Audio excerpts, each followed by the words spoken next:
lost. There's always a hope. Rise and fight.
Hello, everybody. Good morning, good afternoon, good evening, wherever you are around the world. We are headed into our final BSL round of 16 group today. I'm FlashFTW, joined by MadiNho. How are you doing today, MadiNho? Oh, from my end, it's quite freezing actually because someone touched Sterling's thermostat this week. So in my part, it's super freezing. So I hope Sterling comes back soon and turn up the heat for this round of 16. He's going to have to turn up the heat on this one. He's got 3 really difficult Pro Toss players to face off today going into this bracket. We've got, obviously, tournament favorite Bonyth in this round of 16 group, and 2 other Pro Tosses join him, Dienmax and DragOn. Both of them from the Western Hemisphere of the world, Dienmax from Peru and DragOn from Canada. Sterling being the lone USA Terran here, remaining in this BSL. So very interesting group. A lot of Pro Tosses, a lot of DragOn micro is going to be had today, and we're going to have to see how the lone Terran does. Yeah, I hope we get to see some long game, mid game to long game PvP. Those are the games that are definitely most fun to watch, I feel. Especially as a neutral player, sort of rooting for Sterling. We talk a lot about him the past week, and we can't really call him an up-and-coming talent, but he is a returning talent to the scene. So I hope he's been practicing a lot this week. He's up against DragOn, which is a really strong contender, a regular round of 8, round of 16 player. Bonyth versus Dienmax. I feel like the South American Pro Tosses are really bringing it the past few seasons. Playing a lot. We saw Tech yesterday, really making it hard for Dandy. So yeah, I think Bonyth needs to bring his A game today. Yeah, absolutely. Tech definitely showed up quite a strong performance yesterday. Unfortunately, just didn't manage to get past Dandy. I mean, trying to beat Dandy twice is a very tall order for him, but he did beat Dandy 2-0 in the first matchup, and then unfortunately fell to him in the final matchup. We can see the players here up on the screen. Bonyth, as always, an excellent player, BSL regular, champion 4 times in a row from season 8 to 11. So he is one of the top dogs to beat always. He's always going to be a favorite coming into whatever BSL he's going to be in. And Dienmax as well, again, been kind of coming up through the ranks recently. BSL 10, he was in the Gosu League and has joined us in the Pro League here, as you can see, in seasons 13, 16, and 18. So he is an up-and-coming Pro Toss player, and obviously in PvP, anything can happen, right? It's kind of a rock, paper, scissors game sometimes with the build order that you can pull off. Yeah, definitely. I feel that way in PvP when I'm playing it. I feel like I had an advantage, and then all of a sudden the other P has a lot more than me, and because I don't know the build orders, I just click on stuff because I like the colors and the shapes of the Protoss units. Yeah. So, well, these guys definitely know what they're doing. So, yeah. Gonna see. It's gonna be interesting to see what kind of strategies they're gonna both use. Yesterday we did have a PvP between Janmoon and Tech, and we did see a DT rush in that game, and then some more standard play as well. Actually, no, just kidding. 12 Nexus was actually pulled out by Janmoon in that one game, and then went into a pure Goon strategy basically. So, gonna be really interesting to see if one of these players is gonna try something unique as well compared to yesterday, or if they're gonna play a little bit more standard, or they have a long game. Because I know you said you wanted to see a more late game PvP, maybe with some Archons and Templar and Storm drops going off all over the map. yeah, let's find out because I think our players are ready. Okay. All right, players in the latency test right now. Let's go and take a look at map number 1. Obviously, doesn't really matter in a mirror matchup, but we got Pantheon as the first matchup. And any map features you kind of look at here, MadiNho, and see what the players are trying to abuse on this map? Well, we do see that there's a lot of small ramps on this map, especially in TVP. It's quite hard to get up those ramps, but I think it's kind of the same that you want to get on the high ground if you take the Dragoon fights. And we see there's like a small choke between the natural base. You could set up a concave with Dragoons and Reavers. But yeah, there's a lot of open area in this map, so that's why I would like to see the mid to the late game, where we see the big armies, the 200 versus 200. So it's going to be interesting to see that we can also get away with slightly sort of murder on this map as well. You can open a bit greedy, but I think when both these players have come this far, I don't think they will start playing greedy. Play smart and yeah, see what happens. All right, players are ready. Let's go ahead and get into the game.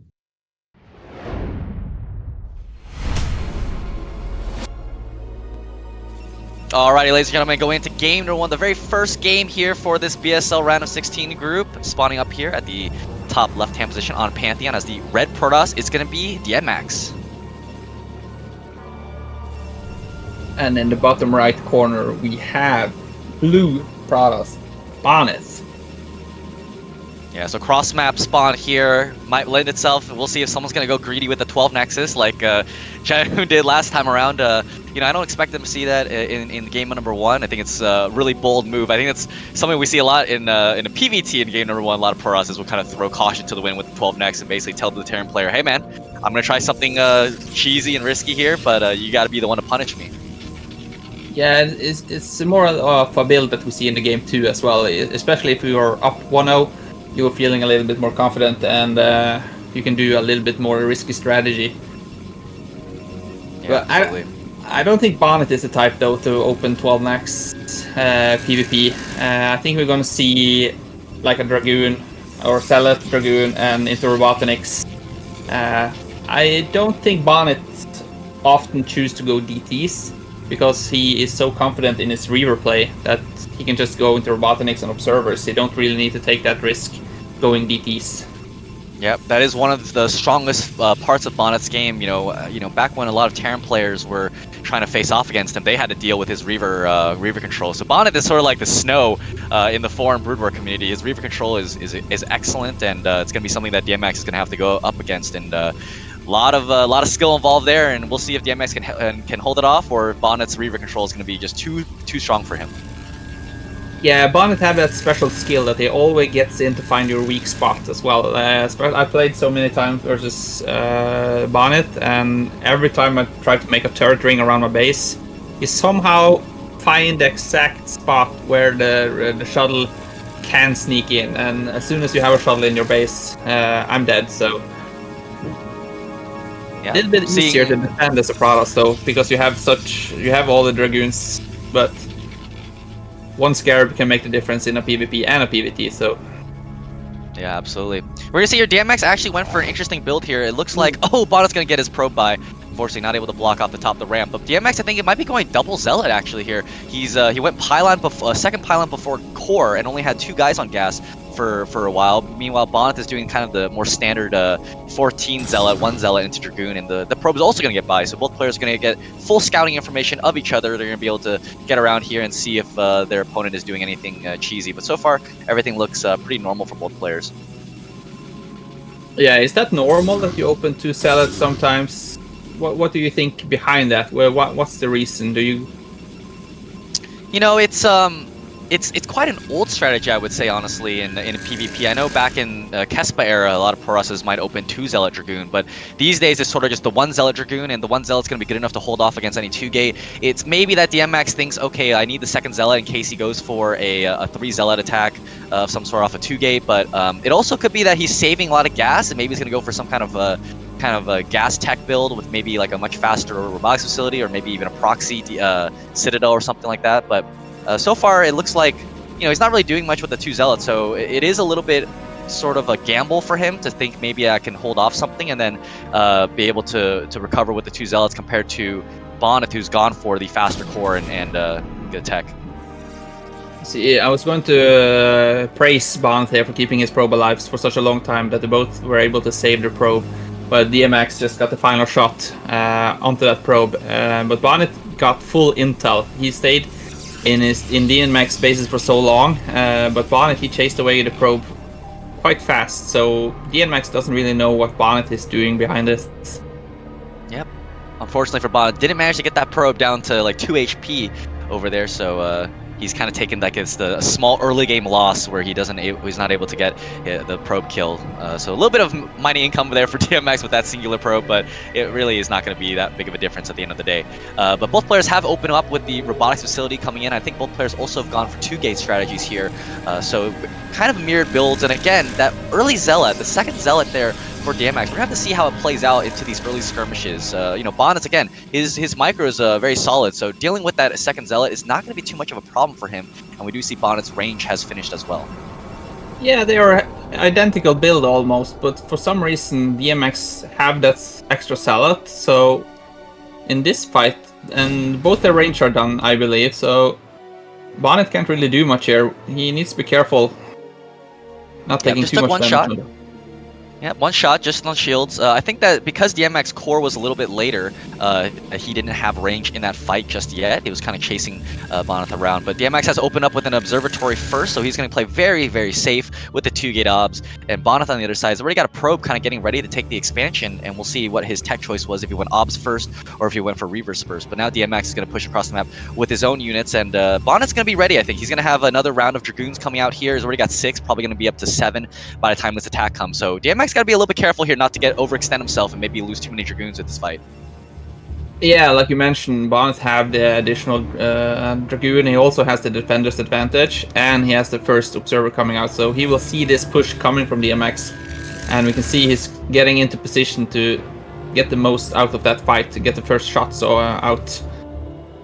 Oh, so the obs, goons know where the obs is, and there's an obs there from Dienmax that's also following. So he's going to try to get this first observer kill right now, and I think Bonyth's going to have to run away. This is, you know, some really interesting and high-level PvP here. They're trying to really stop that observer from getting across the map to get any kind of scouting information. Luckily for Bonyth, he is going to know when the goons start following the obs. You got to know that there's another observer coming your way, and he's got to save it. But now on the other side, Dienmax's observer coming in. Maybe Bonyth's going to be able to be the one to take it out. Yeah, Bonyth actually made a 2nd observer straight away as well, because he either didn't know what Dienmax was doing. So that could mean that Dienmax Reaver is faster actually, but we saw Bonyth putting down his Nexus a couple of seconds before Dienmax. Yeah, pretty mirrored builds overall so far, and also really funny for Bonyth there. His 1 goon shot missed. I don't know if you could tell the shot was off to the side on that Dragoon, and no shields were taken off. So already a missed chance. So maybe his luck will get better for this game. But unfortunately, he might end up losing this observer. Actually, yeah, first observer going down there from Bonyth. So he's going to be a little bit in the dark. I mean, he knows that the goon by the goon count that it should be a 2-gate, and that seeing the Nexus timing. So he should know the builds are mirrored. But unfortunately for him, you know, he just wants to stay in there, maybe see if there's going to be a gateway explosion of some sort for Dienmax, or what kind of follow-up that Dienmax is going to play. But maybe he's going to be able to take out Observer. Yeah, there we go. So even trade so far for both players, taking out each other's Observers. Yeah, I think Bonyth got the information that he needed before the probe. Before the observer died. he saw there was 3 gates on the way, but Bonyth is still on just 2 gates, and Dienmax is going up to 4 gates, and he already has the Reaver out, and we still don't see any Reaver or Shuttle from Bonyth yet. Yeah, I mean his economy is a little bit faster with the slightly earlier Nexus, and again he did go a little bit safer with the second observer. But now Dienmax is probably gonna have to go for an observer, a second observer himself right now, just in case his opponent decided to go for faster GTs. Yeah, his observer's on the way. A little bit of a push out here for Dienmax, trying to get in here for Bonyth, but Bonyth's setup is really good. Beautiful Dragoon arc, especially with that pylon in the front, taking a little bit of aggro as well. And we're kind of gonna get settled into a more macro style game. Do you think that these players are gonna go for kind of just a pure Goon Reaver, sort of like the high level Korean PvP, or do you think we're going to see maybe a transition into Citadel of Adun plus Templar Archives later on in the game? Oh, as you said, that we can see a gate flood from Bonyth. So right now, until the mid game, I think we're going to see a heavy Dragoon Reaver micro battle. It's going to be interesting to see if one of the players goes into 2 shuttles, maybe 4 Reavers, which is super hard to micro really. But if anyone can do it, it's these 2 players. Yeah, as we know, Bonyth's Reaver control is one of the best in the entire world, so he's gonna maybe rely on that a little bit and try to push Dienmax to the brink of elimination with that control there. But so far, both players just kind of jockeying around for position, or at least Dienmax is jockeying around for position. Bonyth's very content to just kind of stay at home. I think maybe he thinks that his macro is going to be just a little bit better than his opponent, and he's just content with just getting up a big army and then waiting for Dienmax to maybe make a mistake. So it is a little bit interesting to see how he's not really doing much in terms of pushing out into the map. But here we go. He's finally getting ready. He's got the 2 Reavers now, and now this is his time to push. He also got the speed shuttle. Same with Dienmax. His speed just kicked in right now, but we can see. I think Bonyth has slightly bigger army, and oh, the shuttle instantly goes down, and first Reaver goes down here from Bonyth, and now the second Reaver is also going to take it down. 1 Reaver goes down there from Dienmax as well, but there's so many Dragoons coming out here from Bonyth, and the shuttle is going to get taken down as well, so all the Reavers go down from both sides, and Dienmax unfortunately not having enough Dragoons to deal with Bonyth's force right now. Bonyth, again, I was saying that he just maybe thinks he has better macro and has more Dragoons here compared to Dienmax, and Dienmax is going to get pushed back all the way to his base. He's going to have to wait for reinforcements to try to contest against Bonyth in the middle of the map. Yeah, that was looking super scary for Bonyth, but like I was thinking he had way more Dragoons than Dienmax, but Dienmax cleaned up the Bonyth's Reavers so fast, but the final shot from the Dragoon got the Reavers as well from Dienmax, so big win there for Bonyth, and like you mentioned, like he feels he have the better macro control, and I think he stayed at home just waiting for exactly this number of Dragoons. We can see he has way more gates right now than Dienmax as well.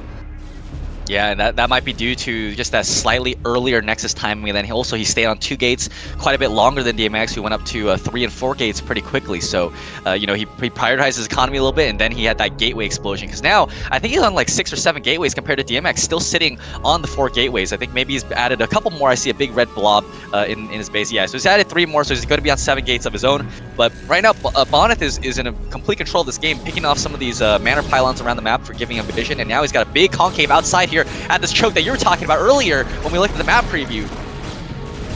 Yeah, well, there's no Reavers from Bonyth, but he has so many Dragoons, and the Reavers from Dienmax can't really participate in this fight because the choke is slightly tight. So they are crawling into the fight with head first, trying to participate, but yeah, Bonyth, really good control there from Bonyth. I think Bonyth anticipated that there were going to be Reavers as well, so he doesn't really jump on those units. He don't want to commit too much. Bonyth is really good to read the game and know when he's in the driver's seat. Yep. Now Dienmax is going to try to push out here with these goons, maybe fake some pressure here, because he's got that Shuttle Reaver moving across the map. Bonyth also with the Shuttle Reaver going across the map. Basically mirrored movements here from both these players. They're going to go for some economic harass, and we're going to see who's got the better reaction timing here in terms of who's going to get more damage dealt here. Reaver comes in here for Bonyth on the other side of the map as well. We're going to see big Scarab shots here from Bonyth, and on the other side as well, Dienmax also with some big Scarab shots. Now the Shuttle will end up going down here for Dienmax, so his Reaver will be forfeit, but Bonyth is going to keep his Reaver alive. I think that was 18 kills from, and it's still a 19 kills. Yeah, and this is what Bonyth do. And of course, we saw both players went for the Reaver. Of course, the 12-minute Reaver drop, which is very important in PvP. I think Snow does that all the time with the 12-minute Reaver go. And oh, he's coming back in here. Oh, the probes, they've transferred. Okay, I think this will be a dud. But Dienmax knows where that shuttle is still on his side of the map, so he's trying to hunt it down right now and kind of keep it trapped. But oh, Bonyth's got to be a little bit careful here. This shuttle should not go down. But Dienmax is going to be able to get it. Oh, unfortunately for him, going to be able to pick it off. That's a great final shot from the Reaver there, getting maximum damage. Oh, yeah, we see Bonyth doing the plus 25 extra damage as well on the Reavers. And yeah, I think Dienmax is kind of on the clock right now. You see Citadel and Forge spinning here for Bonyth, so he has actually transitioned a little bit into the Zealots for this fight. Maybe it's because he knows that he's taken out a lot of Reavers there from Dienmax, so the splash damage on these Zealots won't be that high. But here we go, big fight here. Dienmax pushing onto Bonyth's side of the map, but the speed lots are coming in here to sort of tank and divert some of the attention of those Dragoons. Not a great concave here for Dienmax. A lot of Dragoons kind of in the back, not doing very much. But Bonyth is going to try to reposition himself, get a better concave, allow Dienmax to come into this choke, and maybe he'll get a better engagement. Yeah, you can see Bonyth smartly moves back a little bit there because it was so tight for him to engage that fight. And now he gets a much better angle here. And it looks like he's just going to crush this army from Dienmax. Beautiful micro there from Bonyth, takes out that shuttle. We got just picked up the Reaver, and looks like it's, I mean, overall pretty even fight. I think that Dienmax did do quite a bit of had an efficient trade there, but unfortunately just not. Oh, big scarab shot there, killing 3 Dragoons at the very end. But Dienmax is gonna have to return home with his tail caught between his legs there. A little bit of an over-aggressive play, but again, he did take more damage in the early game there compared to Bonyth, so that's why he doesn't have quite as many units as Bonyth does. Yeah, we can see behind this, Bonyth is taking a third as well. He was nearly double in supply of Dienmax after that fight. And he sneaks in for another attack with the Reaver on the probes. Yep, he's going to do a little bit of pressure at the front, kind of take Dienmax's attention away, and boom, big scarab shots there by Bonyth. That's going to be the entire economy for Dienmax going down. And I mean, Dienmax probably has no probes at this point. I wonder how many probes he's even gotten at his main base or something like that. But Pro even trying to come out here for his third base. Yeah, not many probes at the main. So he's got like maybe 17, 18 probes total right now, and Bonyth's taking complete control of this game. There's the GG from Dienmax. Game number 1 going to Bonyth. Yeah, kind of like a P. Diddy move there with the Reavers. He went in fast and went out as soon as he got. So let's hope Bonyth doesn't get arrested during this cast, because we need to see him finish these games. Great attempt there, first game from Dienmax. We didn't really know which way the game would go early on. Yep, but Bonyth just taking some really efficient trades there, and again, that his micro is just a little bit better than Dienmax there, and especially with his shuttle Reaver targeting, he did lose that shuttle in the very first fight, quite early on, but managed to come back in that fight just because of his obviously superior goon control or goon numbers while being able to take down that shuttle Reaver. So good play there from Bonyth. I think Dienmax did a reasonable job of trying to fight back in this game with the disadvantage, but unfortunately for him, Bonyth is just very, very solid and not going to let that advantage slip from his hands. Yeah, I don't know if you noticed, but when you kind of meet the final boss already in the RO16, you're kind of feeling like you're fighting uphill. We can see on their cameras as well. Bonyth is flexing with all the champion trophies he has in the background. He might end up needing a bigger house and a bigger shelf to store all of his trophies. Yeah, he's gonna have to build some shelves to the to his walls or something, and then put all of his trophies on there. Dienmax, yeah, a little bit pondering a little bit, had his kind of hand on his face, leaning forward, just kind of maybe looking at the replay right there, and he's gonna have to figure out some kind of strategy, maybe change up his build order here to try to find a way to defeat Bonyth. But again, it's an uphill battle, as you said. Bonyth, the 4-time champion, trying to make it 5 in this BSL 19. Yeah, now it's Dienmax's map choice, and our caster is telling us that Bonyth he banned Dominator. So looks like we're going Apocalypse here. So 3-player map, one 3-player map banned, 1 3-player map picked. So gonna be interesting to see. I like to see that because we have had the Radiant for so many times this time. So it's good to see all of the map pool is being used. Yeah, and Apocalypse, on the screen right now, 3-player map. I think Apocalypse is a really cool map for PvP because I think it lends itself to more aggressive play. If one player can get a big Dragoon count and get up to the top of the ramp essentially and take control of the pod, it's really difficult for the opponent to be able to fight back up that ramp. They're gonna have to try something different, or maybe go for like a sneaky DT play or shuttle Reaver around the side to draw attention away. And also, it's actually quite a good map for 2-gate Zealot as well because there's no ramp. The ramp or the choke between the main and the natural is very, very large. So there's no way you can really stop the Zealots from getting into your base and delaying for the second Dragoon to come out.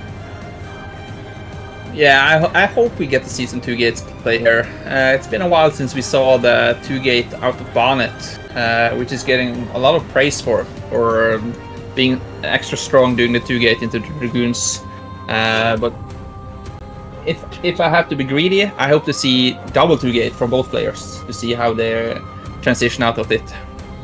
Yeah, it'll be really interesting. A lot of people say that, if both players go 2-gate, then, you got to keep making Zealots and maybe go for 5 Zealots, 7 Zealots. But some people just say, just transition into Dragoon. So really going to be interesting to see what that strategy is going to be. Again, a very dynamic map. I think it's an awesome map for PvP, and I hope that we see it continuously throughout the rest of the series. I do think we're going to see a couple more PvPs later on today.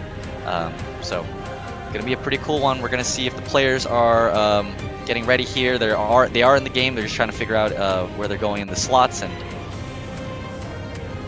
looks like we're almost ready.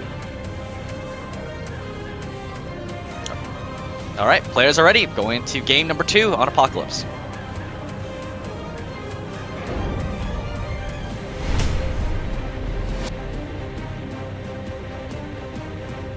Alrighty, getting into game number 2 here on Apocalypse, spawning at the 12 o'clock position as the blue Protoss. It's going to be Bonyth. And in the bottom right corner, we have Dienmax playing as the red Protoss. Down 1-0. What do you think we will see for Dienmax here? What would you do being down 1-0?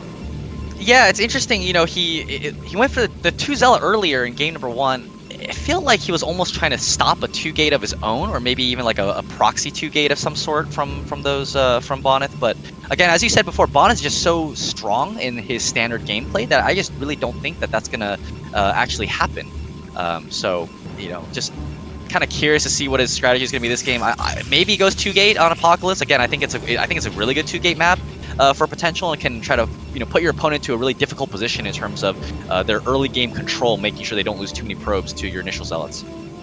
Yeah, I don't think we'll see when I see Dienmax put down his first pylon. I don't think we'll see a 2-gate from him because they're so far to his ramp. But in the 12 o'clock location, you're quite near the ramp, so we can still see a 2-gate from Bonyth. Yeah, we can. And, interesting spawn locations here. Who do you think's got the advantage here? I look at this and I think that Dienmax has a slightly favorable spawn here because of the fact that his Reaver is going to get into the main of Bonyth quite quickly. And on 3-player maps, the mains are very, very exposed because of how wide the base is.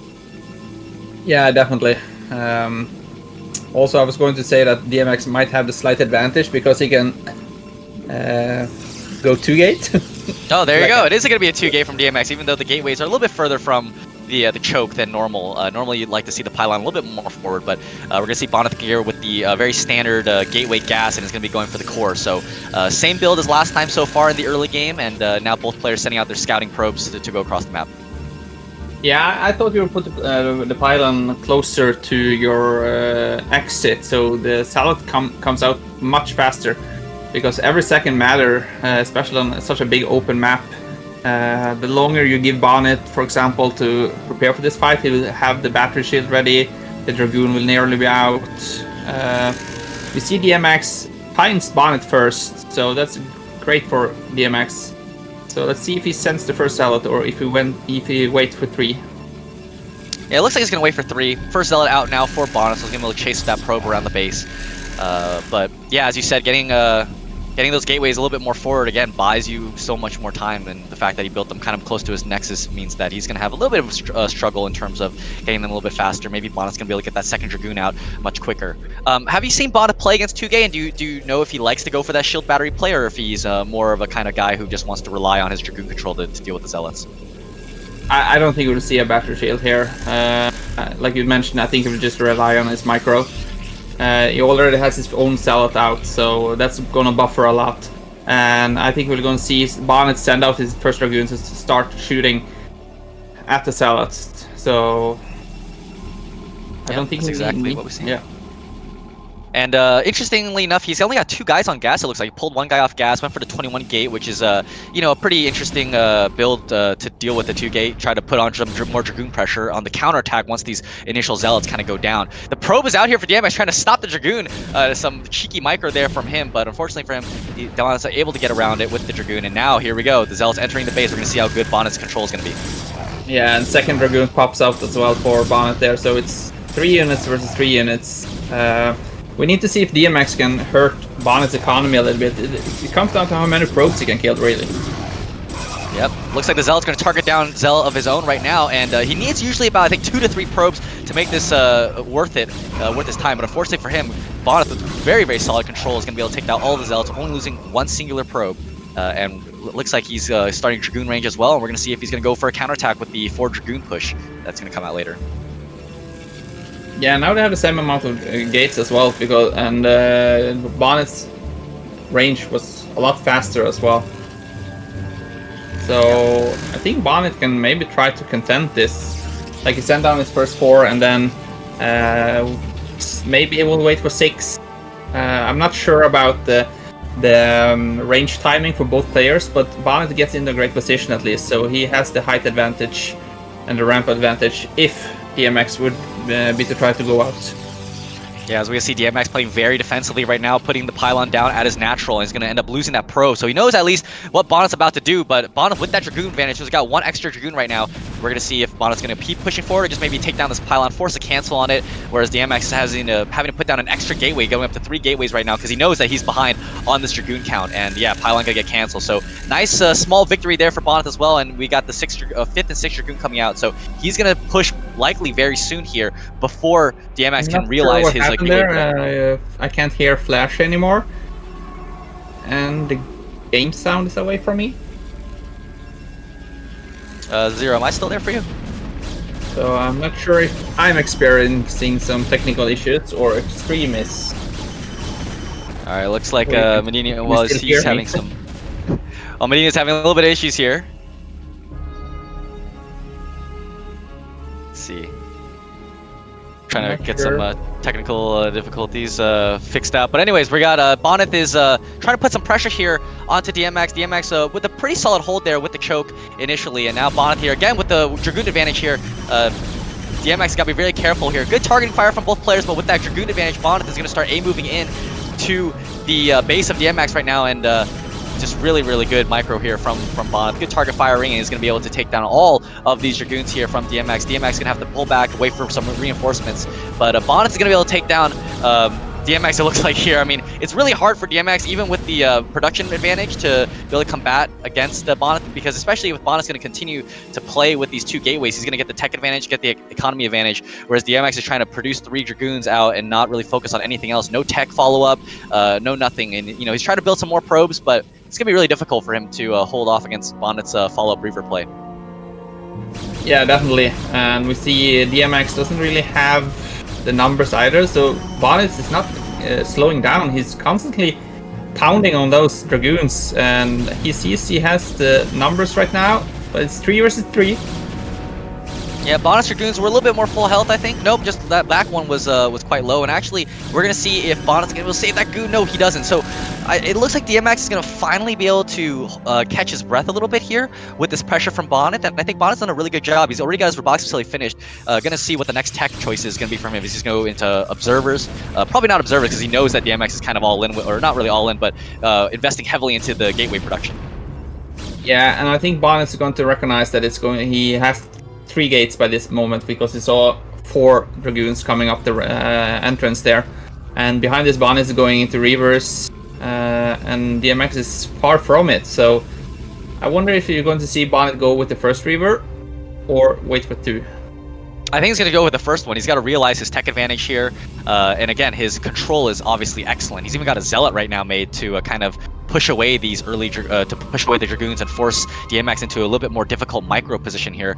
But Bonyth's doing a pretty good job just holding the high ground of his pod right now. It's going to be really critical. If Dienmax can snipe that shuttle, he can keep it surviving, and he's going to be able to get the economic advantage over Bonyth. And also holding this high ground pod means that Bonyth's going to have a little bit of a difficult time moving up here. Shuttle's going to drop the Reaver right now. Dienmax is going to know that it's going to be the Reaver, and he's got to pull back right now. He's going to maybe try to dive in and snipe the shuttle, but Bonyth's Reaver control so far really good, just using it sort of as like a bait to try to force Dienmax to move forward into his own Dragoon fire.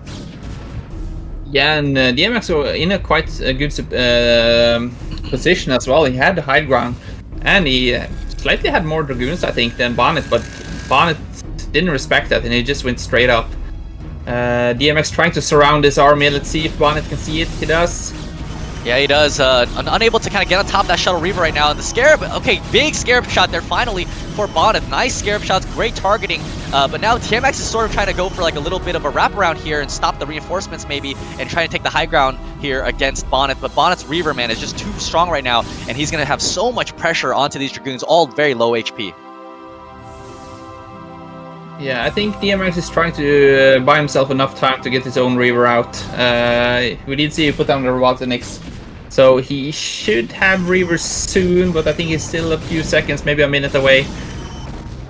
Yeah, but Bond's going to clean up these 3 low HP Dragoons right now, and Dienmax is going to have to see if he can hold. No, Robotics Facility is still not even finished right now, so Bonyth is going to be able to push in here with a slight Dragoon advantage and the Reaver advantage, and he's also expanding behind this, by the way, so he's going to be able to equalize the economic advantage. But we're going to see again, maybe Dienmax can snipe the shuttle right now. Shuttle is moving forward, but now the Dragoons, the Dragoons bug out a little bit, trying to target down the shuttle, and unfortunately for him, yeah, the shuttle goes down. He picked up the Reaver, and the Reaver was in the shuttle. Well, we definitely need to see another round of Dragoons coming in like yesterday. Bonyth still, he has so many units, probes going down. You can see Dienmax shaking his head. Yeah, there's the GG, just too strong there from Bonyth. Yeah, even though Dienmax put up a good fight, stopped the Reaver shuttle, but just too many Dragoons there from Bonyth. He really did a good job of kind of limiting the number of Dragoons that Dienmax had. And Bonyth's going to advance to our winners match. I think, not too much of a surprise there. He's again, one of the best players in the foreign community, especially his PvP is super strong. But, he's able to kind of dispatch Dienmax and just have a really solid, strong showing so far in his first match. Yeah, definitely. Dienmax goes down to the loser brackets. Bonyth, maybe 2 or 3 games away from the round of 8. It would be kind of an upset if Bonyth didn't make it to round of 8. I think he's, like we saw in the statistics, he's 4-time champion, 2nd place, 3rd place, 4th place. I think if we can just start seed Bonyth into round of 8 or something, so give him less games to play. Yeah, I mean the guy is a semi-final master. Always gets up there into the final 4 pretty much every single BSL, and it's gonna be another round of 8 looks like for Bonyth so far. But obviously, things could change. Again, he could face off into a couple more PvPs and get the unlucky, be a little bit unlucky with the build order choice. But we're gonna be going into the next matchup here. DragOn versus Sterling, turning attention to that one. Our lone Terran in the group here. A little bit of a North America team kill here. USA versus Canada. So gonna be a fun one in terms of who's gonna come out on top in that one. Yeah, I was looking at the brackets and was going to see how many Terrans were left. Luckily, we still have MadiNho and Dandy in the round of 8, but I think we need more Terrans in the round of 8 as well. So let's see what Sterling can bring for this. Like, they're both in a North American scene. Do you know if these guys play a lot against each other on the ladder, practice games, or have any history? I'm not so sure about the practice games. I think Sterling isn't with a clan right now, actually. So he probably does. He kind of just hangs out around our server sometimes and plays practice games. I think that he'll have some good Protoss practice partners as well. So I think he's probably going to have something nicely cooked up here for this series. But we're going to have to just see if he's going to be able to push away DragOn. DragOn, obviously, as everyone knows, is a very strong player, previous champion of BSL 14 Gosu League, and also kind of a BSL regular, making it consistently into the round of 16. So we'll see if DragOn's able to push up into the round of 8 this time. Sterling with no stats whatsoever, because this is his very first BSL. So it'll be a fun one to see how he does. That's also super impressive. First time he participated in the Bombastic BSL, and straight into round of 16. It's super impressive. Especially how strong the scene has become the past few seasons as well. Like, you can see The Pro League is super stacked. Ghost League is super stacked. Also in the House League, there's a lot of good players. So it's not given to participate in Pro League nor Ghost League. You really have to bring your A game, either which stage you are in. Yeah. And Sterling, interestingly enough, qualified through open qualifier. I don't think Sterling likes the latter too often. So one of the things for him, at least, is that coming through open qualifier means you have to be tournament ready, right? You've got to qualify, you've got to win a tournament to get in, and he did exactly that. So going to be really cool to see how he uses that. You know, again, he's a guy who's got a lot of builds cooked up. A lot of times, he's a very creative player while still being extremely solid in his in a standard macro game. And I think that's going to try to maybe he's going to rely on that a lot this series against Dragon. Dragon. I haven't watched too many games of him. I think he's also got a lot of builds cooked up as well for him. So it's gonna be interesting to see how the players and their builds kind of match up against each other. Who's gonna have kind of that mind game advantage over the other?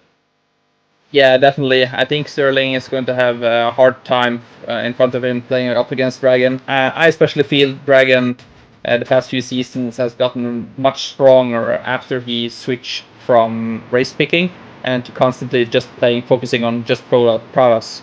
So yeah, Dragon can definitely bring out all the builds. I do think you prefer like the standard macro build, maybe go into late game carriers, something like that. Yeah, definitely see carriers could be on the horizon, obviously, and especially on some maps like Pantheon. Pantheon is not a bad map here for carriers. There's a lot of kind of those little pods that carriers are able to micro around. So yeah, we're gonna see going where it looks like the players are in the lobby right now and having a little bit of chit chat. So we're starting to get ready. Looks like players are saying go go. So let's jump into game number 1. Let's go.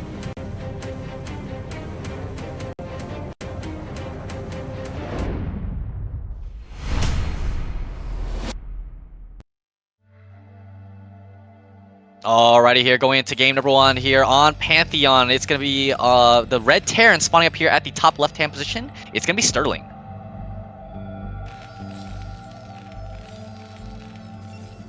And in the top right, playing from the 1 o'clock position, we have Dragon playing as the blue Protoss.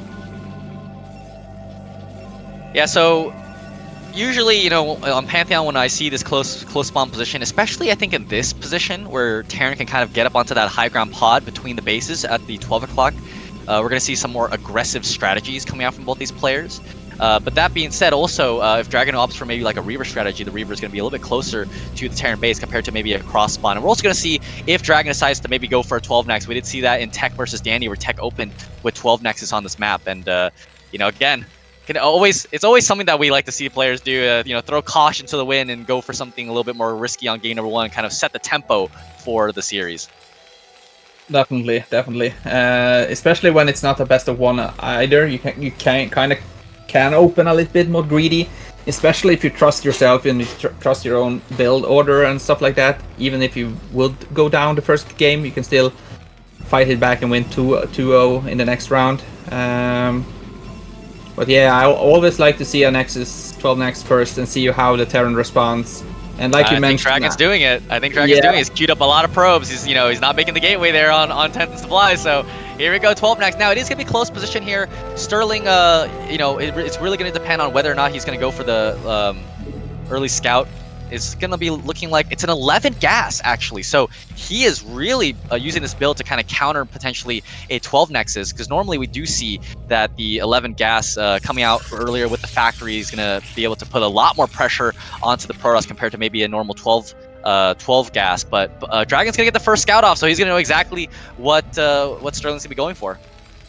Yeah, I was looking at the Dragon's camera when he put down the Nexus, and he gave us a little bit like a Protoss smirk. He knows what he's doing. That is a greedy, dirty Protoss build. So he was smiling and laughing while putting down the Nexus, just like you should do. But yeah, 11 gas from Sterling here. I think he did that as well in round of 24 on the 3-player maps.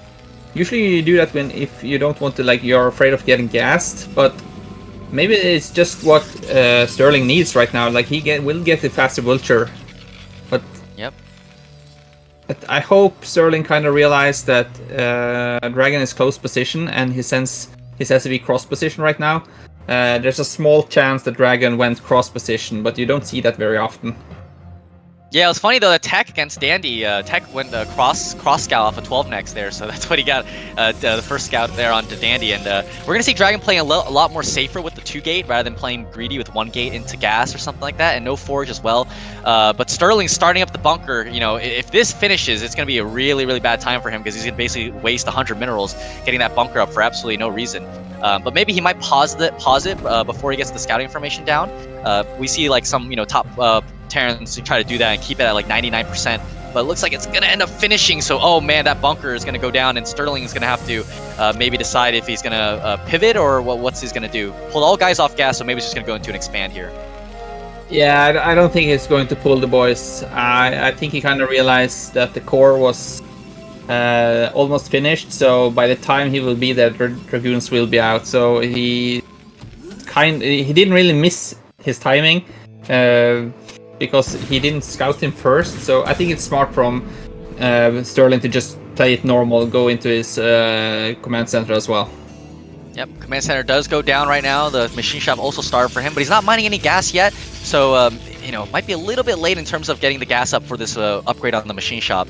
He's got the SCV still scouting around there at the bottom left area, and that SCV maybe might be able to proxy later on. Yeah, he might be, I think since he saw the Nexus first, he might be putting down a Stargate down there. So when potentially an observer comes into his base, he'll only see maybe 1 factory, 2 factories, but he won't see the Stargate, so starport, so hopefully he won't expect any drops. But like you mentioned, he only had 2 on gas, so the timing will be slightly off, I think. Yep, and DragOn actually has gone for a very quick second gas, so I think he's going to go into some kind of tech play, wanting to see what his decision is going to be. Nope, just robotics facility and 3 gates, so it might be like a 3-gate robo into Reavers here. We're going to have to see what his next strategy is going to be, but right now Vulture's out on the map, just trying to get some scouting information, see what DragOn's up to, and I think probably getting mines as well to keep him back in his base. Yeah, and unfortunately, Sterling was slightly supply blocked as well. He was waiting for his command center, so he just now were unblocked. We see Sterling going mines behind this, but DragOn's Robotonics is nearly done, so there's going to be observers out soon. Both players just playing it really cautious, I think. Like you mentioned, he goes into 3 gates observer, which is a super safe build. Gonna take something extra if Terran should be able to kill you when you're already on 3 gates. It looks like it's gonna be, yep, there's the observatory there for DragOn, and instead we're gonna see Sterling here going for a CC fact build, two factories up, no armory. So it's gonna be very interesting to see how he's gonna deal with it. The problem with any kind of early aggression, obviously against the 12 Nex, is once they do have that economy up and running, they're gonna be able to get up into that 3 gateways, 4 gateways or whatever, and they're gonna have a lot of units ready. And DragOn even is scared of a dropship play here, moving some Dragoons back into his main base, just making sure that he checks off all of the boxes. And even though there is no dropship, no starport, he's just already ready for any kind of strategy that Sterling's going to try to throw at him. Yeah, he already has the numbers up in front as well, so if there were going to be a 3 siege push with some vultures and marines, I think he will still have the numbers that he can just retreat, especially when the 3 gates are constantly making Dragoons at this moment.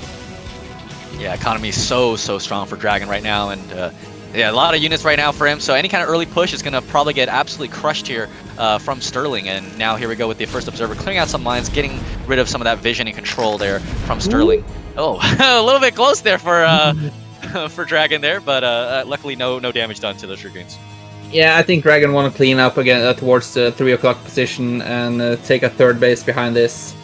It's kind of like an awkward spot for the 3rd base if you think about building a pylon wall, which you usually do now in the modern game.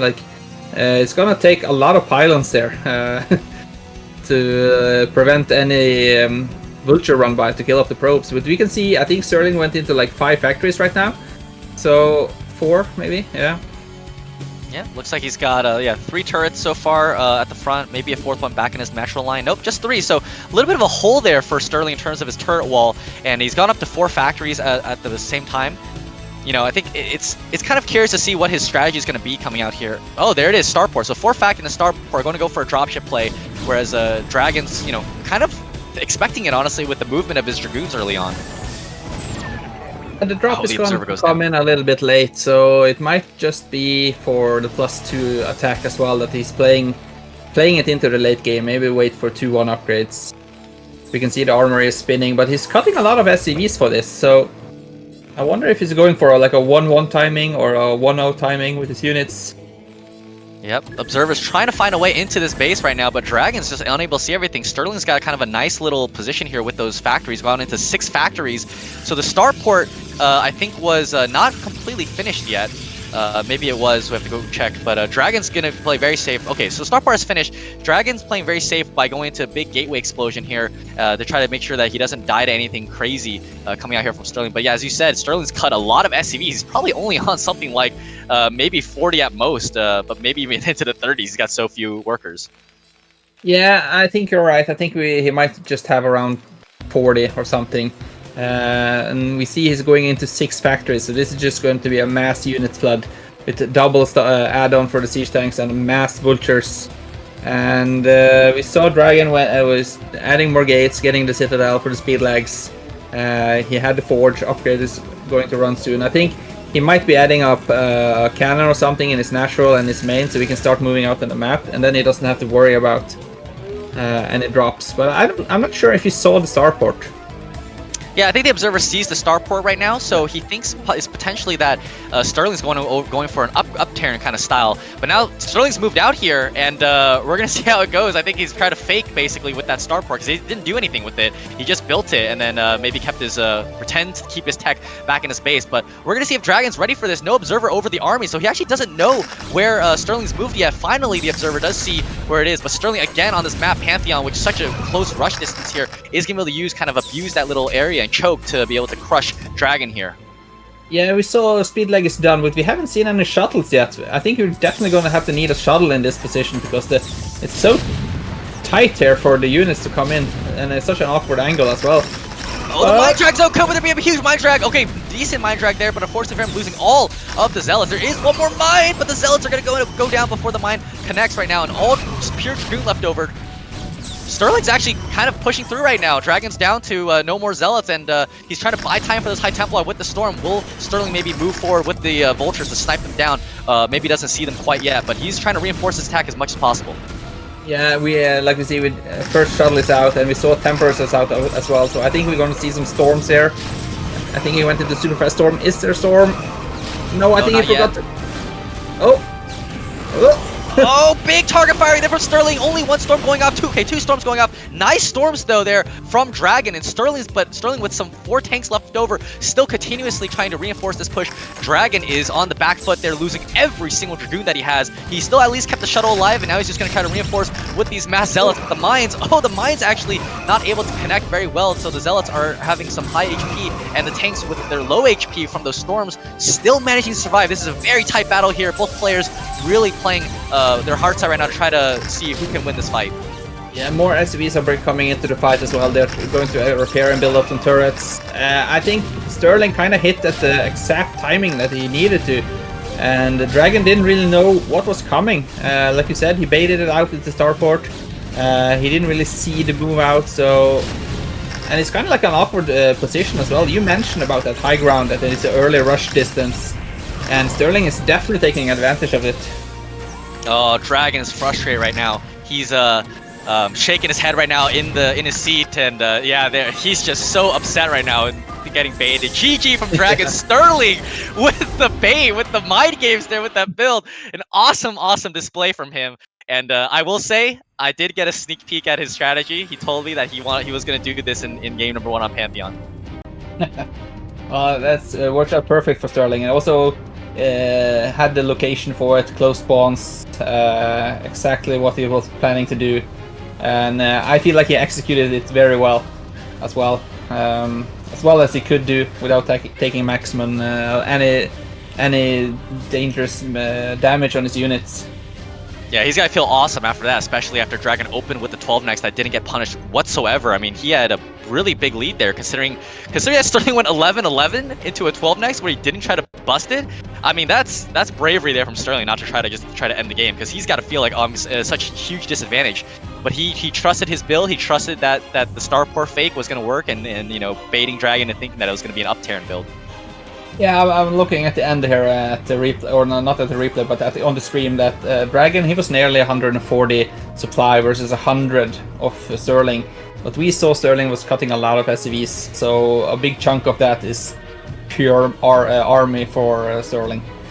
Yeah, I mean, Dragon was probably at least 60 probes at that point. Sterling, we said he might not even hit 40 SCVs that game, so probably at least good 20 to 25 supply of that was just in pure workers. So Sterling's control of that in that situation was actually excellent, and really using the map to his advantage. And that's kind of, I said, a lot of Protosses don't like Pantheon for that exact reason. Just those small chokes, those small alleyways are just so good for Terran to take fights against Protoss. Yeah, definitely, and we saw Sterling was doing an excellent job as well, picking off. I think he killed 2 High Templars as soon as they came out of the shuttle. So it could have been 4 storms, but he narrowed it down to just 2. Yep. Looks like Apocalypse got banned there from Sterling. Interesting choice there. Maybe he's afraid of Zealot first on that map and doesn't want to have to deal with it at all. And Dragon's just now thinking about his game plan right now. He's probably thinking, oh, I want to pick Apocalypse, and now that Sterling's banned it, he's unfortunately not able to maybe use a strategy out on that map. Yeah, like you mentioned, we can see Dragon was clearly frustrated, and we love to see that the players shows emotion even in their face or with their body language. But we can see like Sterling, he kind of looked like unfazed. It's just another day on the job. Yep, calm and stoic as Sterling. I don't think his face changed whatsoever during that entire game. And Dragon's going to pick the other 3-player map, Dominator. That's kind of the map I was expecting, honestly, if he wasn't going to be able to get his initial map choice of Apocalypse. So we're going to go into that for game number 2. Yeah, I like that pick for Dragon. It's a good PvT map. It's a lot of like high ground, so you can take advantage of the fights. Also a lot of ground for the Terran army or Terran base to cover. If you want to build a turret ring around your base, you're gonna have to invest a lot of turrets with mines, etc. So I hope we see. I do know Dragon have like a mass speed shuttle play in his build, so maybe we get to see that now. Depends on the spawns, maybe. Yeah, absolutely. 3-player maps again, just so difficult to hold your main base, and looks like players are ready, so we're going to jump into game number 2.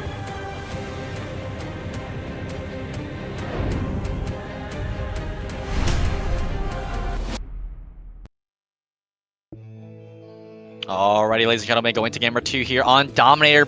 It's going to be the blue Protoss spawning at the 3 o'clock position. It's going to be Dragon.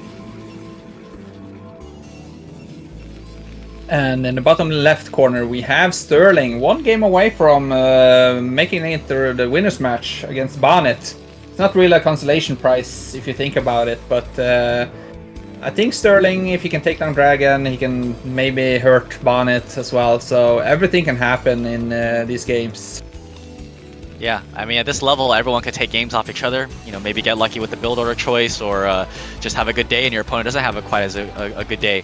Now, on this spawn here for Sterling, I think that it's a reasonable spawn here for a 1-Rax fast expand, because you can go with pretty much like a full wall, essentially, with your CC and then Rax and Depot to kind of build a really nice sim city there for your Marines. Now, the problem with that is obviously on Dominator being a 3-player map with the reverse ramp is that, well, you know, Zealot first is kind of popular on this map as well. So we'll see if Dragon opts for that aggressive strategy. Yeah, I kind of hope he goes for 12 next again, just to be super greedy, and maybe Sterling won't expect that. Luckily for us, we don't see that he's trying to do like this ASL build where he sends out his first probe and try to make a pylon and a gate in Sterling's base. We have seen that been attempted before, and we don't know it doesn't work. But yes, Sterling setting up a good sim city here, like you mentioned, just defending versus that potentially first cell coming out. Yep. And he's also building it close to the ramp to see if the probe is going to be there to steal his gas. But no, he's also going for 11 gas once again. Really liking this 11 gas. And it's quite interesting because he also sent out that scout really early in the first game, where normally, you know, if people have watched Light, for example, talk about it, he says that if you go for 11 gas, your economy is really, really weak off of 11 gas compared to a 12 gas. So he normally double scouts at like 15 supply rather than sending out the initial 13 scout, which is what we're seeing again here from Sterling. So Sterling playing a bit more aggressive. Maybe he just thinks that this the economic loss by going 11 gas with the early scout is not that bad compared to you know, just needing the information. He thinks it's more important. Yeah, also I think Sterling maybe he likes to get a fast vulture out as well, because you can rely on just a vulture to keep away from the earliest talent and get quickly out on the map as well. But no scout yet from DragOn. Yep, I think DragOn's going to go for probably just a standard build, maybe a 19, 21, or 23 Nexus here. Normally you're going to scout with the Dragoon in a build like this. And the SCV is going to be, unfortunately, we're going in the wrong direction there for Sterling, so he's going to get the last scout. But I think it should be in time. Well, actually, no, I don't think it's going to be in time for the Dragoon when the Dragoon pops out. So I don't think he's going to be able to get a scout, but he probably is going to be able to see, at the very least, the Nexus timing, going to keep the SCV outside the base and be able to at least have some information. Depends which direction the Dragoon goes, I guess, as well. If it goes straight out to ramp, but it looks like it's going to be super close. That is going to be maybe at the same time. Again, we see Sterling making a bunker behind this because he doesn't really know what he's up against yet. Excuse me. Yeah.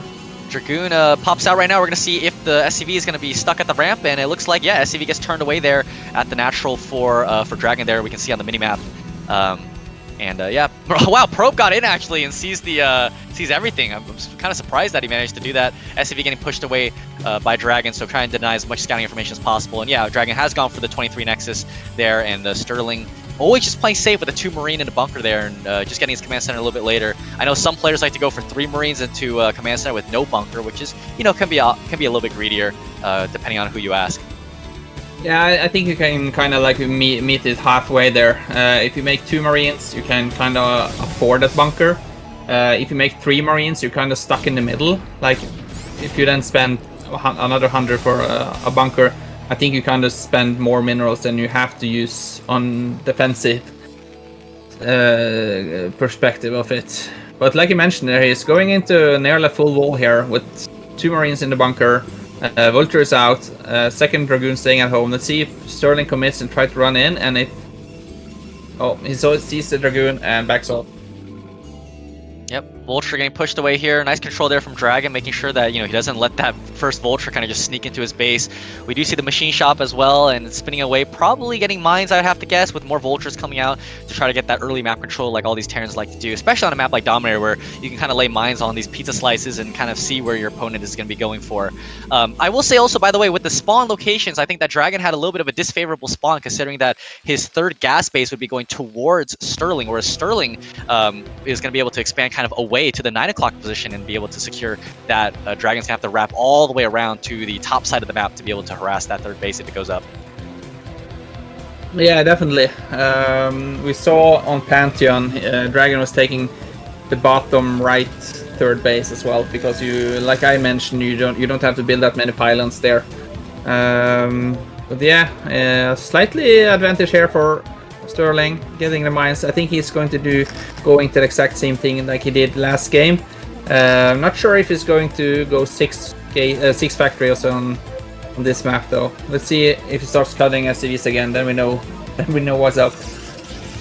Yeah, we'll see. He's got the eBay up. He went fact CC fact once again. I don't see an armory, so really liking this kind of 2-fact style. And actually double machine shop coming out here, so he might be going for some kind of really aggressive tank push later on. No second gas just yet, so he's kind of getting the mines there for vision and for scouting information against DragOn until the obs comes out, and basically almost as if he's trying to deny vision, forcing the obs to be used for mine defusal rather than getting scouting information down.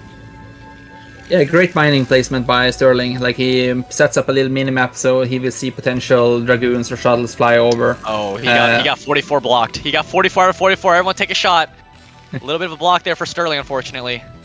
Well, this time it wasn't that long. The previous game was 34-34. But like you mentioned, it might be like a siege tank go here, but the Observer will scout it. And with the high ground and the 3 gates up and running, yeah, he already on 6 Dragoons, and he should be like on 8 or 9 by the time this gets there. Yeah, interestingly enough, Dragon still got the 3 Dragoons back in his main, and now he's finally bringing them up to the front. And Sterling's just kind of taking that pizza slice outside of his 3rd mineral-only base there. But yeah, Dragon's got way too many Dragoons right now. Oh, he's actually taking a very fast 3rd base. Incredible at 650. This is incredible play here from Sterling in terms of just getting that economic advantage, and that's really brave there from him. It's super brave. Like, I was watching a game today, actually, casted by Artosis. It was DeWalt versus Ample. But I'm just gonna say, like you mentioned, it's kind of awkward for Dragon. He has to expand towards Sterling, and Sterling sees it right away with the vultures and comes to kill that probe immediately and gets back home. But yeah, Ample, kind of spoiler alert, he went for 3 base as well, but he did it out of, I think it was 1 factory or something. And he had the same location as Sterling, but he expanded towards the 9 o'clock position, and the Vault kind of just crushed it. It was a great game to watch.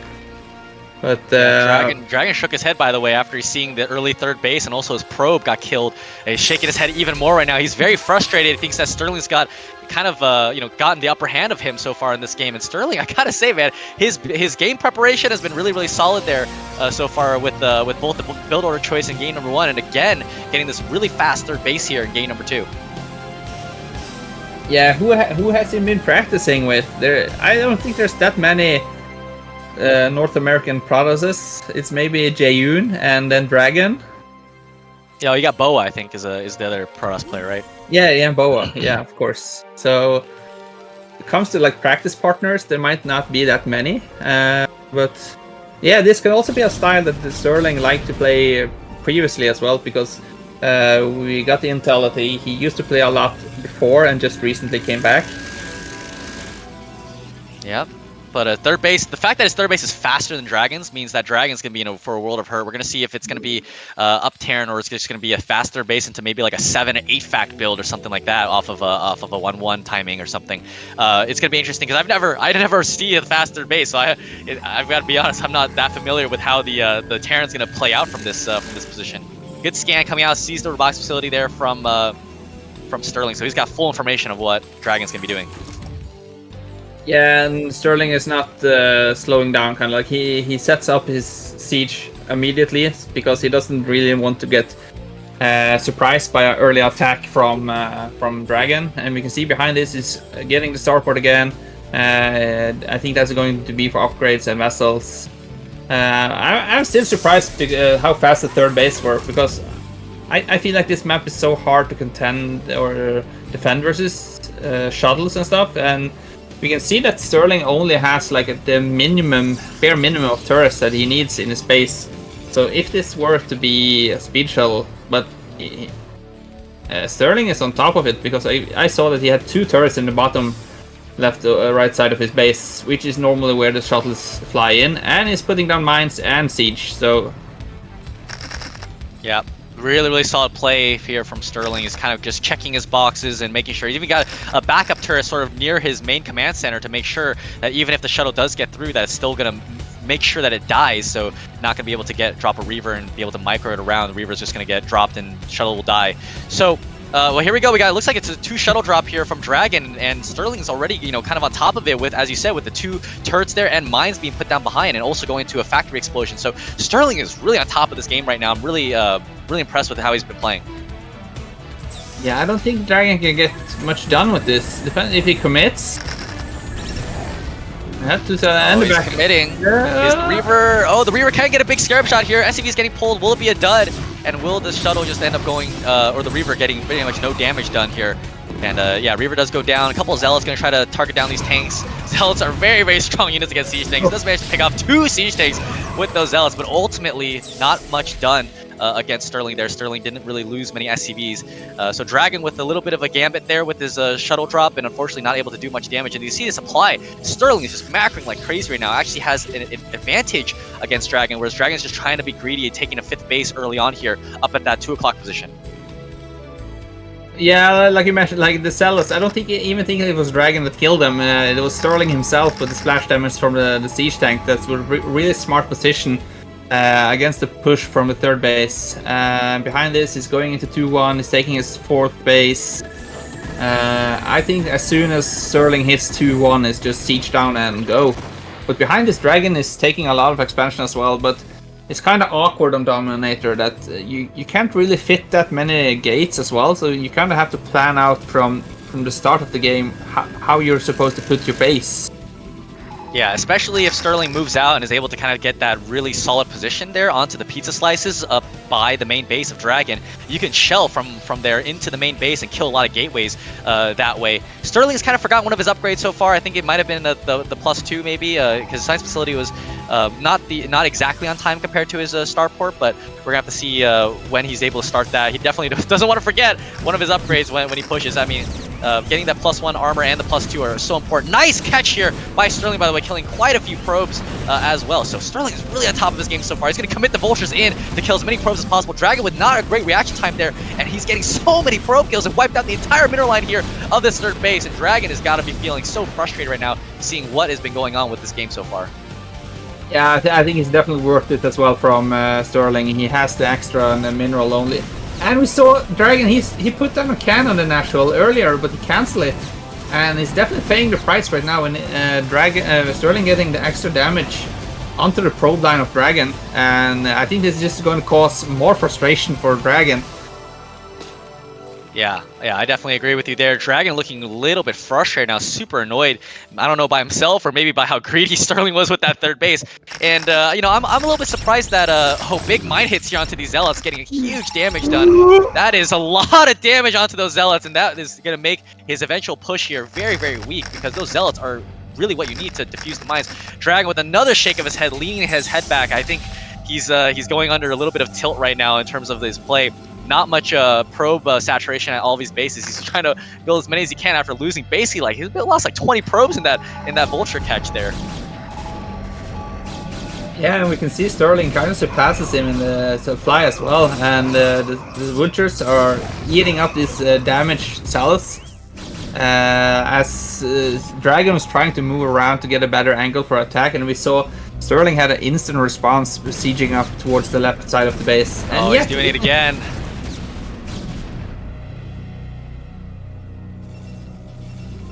Yeah, vultures are really strong against even cannons in this numbers. Like, if you have 12 vultures with 3-1, you can just, yeah.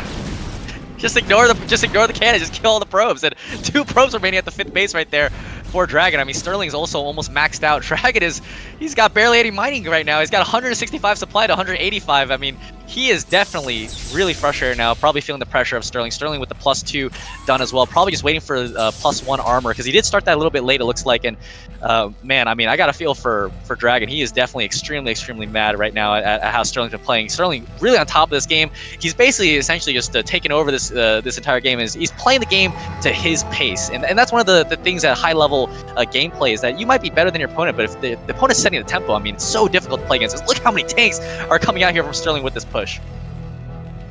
Yeah, it's a big Terran army, so we need to see like a perfect engagement here from Dragon. We saw some Templars are out on the map.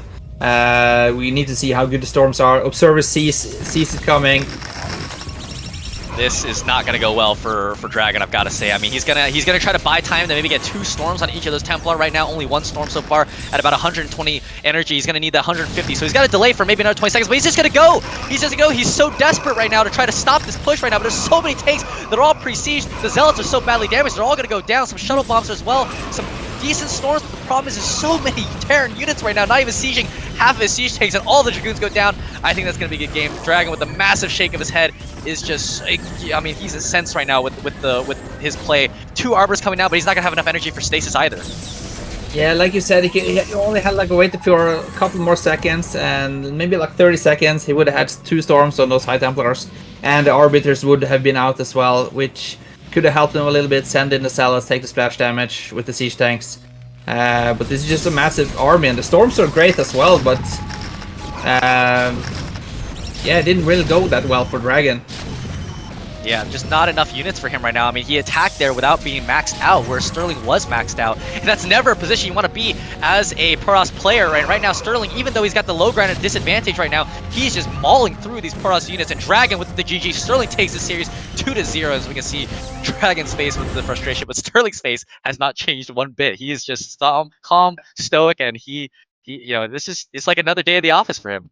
You can see how far in I am committed to the game. Also, I'm getting old, so my eye vision is not that great. But great game from Sterling there, and I don't know. Can we call it an upset? Is it quite a little bit surprised 2-0 versus DragOn?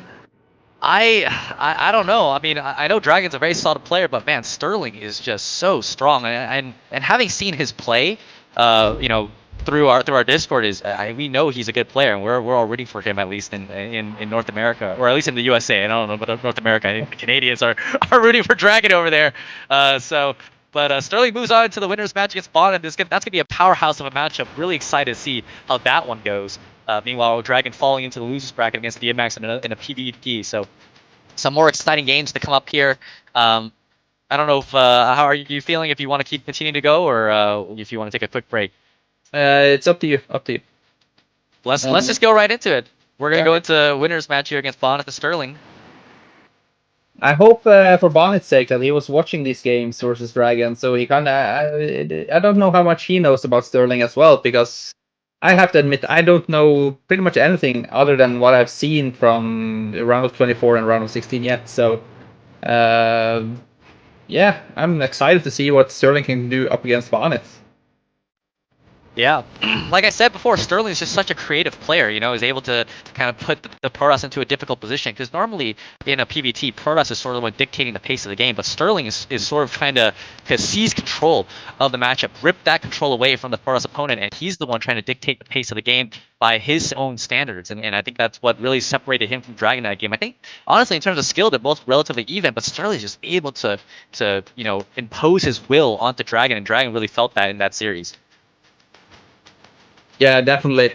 But now it's Apocalypse, and Sterling banned that map versus DragOn, so let's see how he feels about it if a Bonyth style comes in his base. But we have seen that he's putting up his SimCity, he usually goes for 11 gas, so...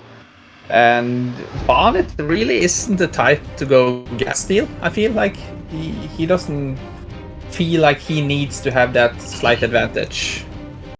Yeah, we'll see. I think if Bonyth spawns at bottom left, because of how the gases are placed at each of the other bases, that he might go for a gas steal, because if he tries to win the 50-50, that he will, no matter what, he'll probably get in there for the gas steal because of the position of the gas at both the top spawn and the right spawn. But if he spawns at something else, maybe he'll just go for a simple Fort Gateway Zealot first against Sterling. It's going to be really interesting to see how that's going to go. Kind of a mismatch, as you can see, Bonyth with the 4 BSL wins, and obviously his many, you know, semi-final appearances versus Sterling with a completely blank page. He's got 0% against Zerg Terran Protoss because, you know, we don't have any stats on him yet. So it's gonna be cool to see how Sterling's gonna go up against one of the favorites here in Bonyth.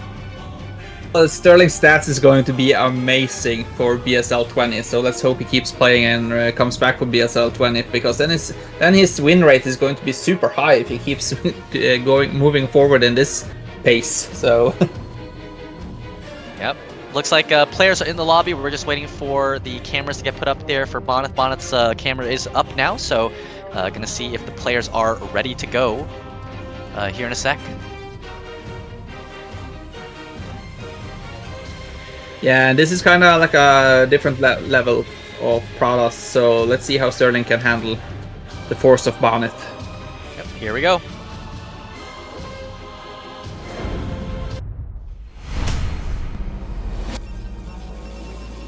Alrighty, ladies and gentlemen, going to game number 1 here in the winners match of this BSL round of 16 group, spawning up here on Apocalypse at the 12 o'clock position as the red Protoss. It's gonna be Bonyth. And in the 5 o'clock position, playing as the blue Terran, we have the up-and-coming new talent, Sterling. Yeah, it's funny to call him an up-and-coming talent. We got people in the chat talking about how they played Sterling like 10 years ago, and he was always a very solid Terran. So it's a little weird, you know, for I think a lot of people who are kind of came into StarCraft during the remastered period, they've never heard of Sterling before. In fact, have never heard of Sterling before, but he is, obviously, as we can see, you know, with that dismantling of Dragon, their 2-0, that he is an excellent player. I think kind of like the up-and-coming talent, or the phrase talent is sort of being washed out by Artosis, because he talks about it constantly in his casting. Like, this is up-and-coming young Pradas, young Terran, blah, blah, blah. But they've been playing Terran for 10, 15 years. But he also points out how long it takes to actually be good in StarCraft. So after 10 years, you're still up-and-coming. Yeah, I guess so. What we're gonna see here, looks like a 4 depot there from Sterling. I think he's probably trying to get vision of the choke there to make sure that if there is a gas steal, that he's gonna be able to react in time to it with the probe. But it looks like Bonyth is opting not to do that. He's just gonna probably play standard here. And again, on a 3-player map with such a wide main, you know, it's really gonna lend itself to Bonyth's Reaver style, because it's just so difficult, as we said on Dominator. You know, the amount of turrets you need to defend your base is just so difficult. Actually, it looks like early second pylon here for Bonyth, so it's going to be a Zealot opening, a gasless Zealot opening here from him. Yeah, do you go Zealot into Nexus behind this, or do you, like, maybe you wait and see? Yeah, I think it's probably just going to be a... oh, gas does come up quite late, so it's going to be probably a 2 Zealot, 1 Dragoon opener, I think, from Bonyth here. Going to try to put a little bit of pressure onto Sterling, which is what we expect, honestly, on a map like this, with no choke to really hold the Zealot off. But Sterling has set up that SimCity up there, and we did see yesterday where Danny did not set up a SimCity and kind of got wrecked by Tech Zealot early on in the game. So Sterling not wanting to make that same mistake, needing to make sure that he's got that SimCity ready to deal with early Zealots, especially on a map like this. Yeah, like you mentioned, you definitely want to have your SimCity up and running. There's no reason to play greedy or put your supply depots any differently than to have them at least like a small choke with the barracks and the supply depot. And also he has the factory close by, so he can micro his SCV support by the Marine. He did see the Zealot coming out, so I would like to see him bring maybe 1 or 2 SCVs to the choke, so he can start shooting at the SCV and maybe pick up the probe earlier and then retrieve to his SimCity. Yep, it looks like he is bringing an SCV out to kind of see where the Zealot is right now, and he's going to see that the probe and Zealot are out there right now, and he's going to turn back. He's also trying to deny the expansion, by the way, from Bonyth right now. SCV and probe over there. Yeah, eBay block right now. But as we go back into base, 3 SCVs pulled so far here from Sterling, really making sure that he's able to deal with this initial Zealot. He's going to end up losing the SCV building the eBay, but that's going to be a really long time. Oh, I managed to get away with 5 HP. But it's going to be a long time before Bonyth's going to be able to take down that eBay, because he built it to almost 50%. Yeah, and we can see Bonyth is also saving up minerals to put down that Nexus.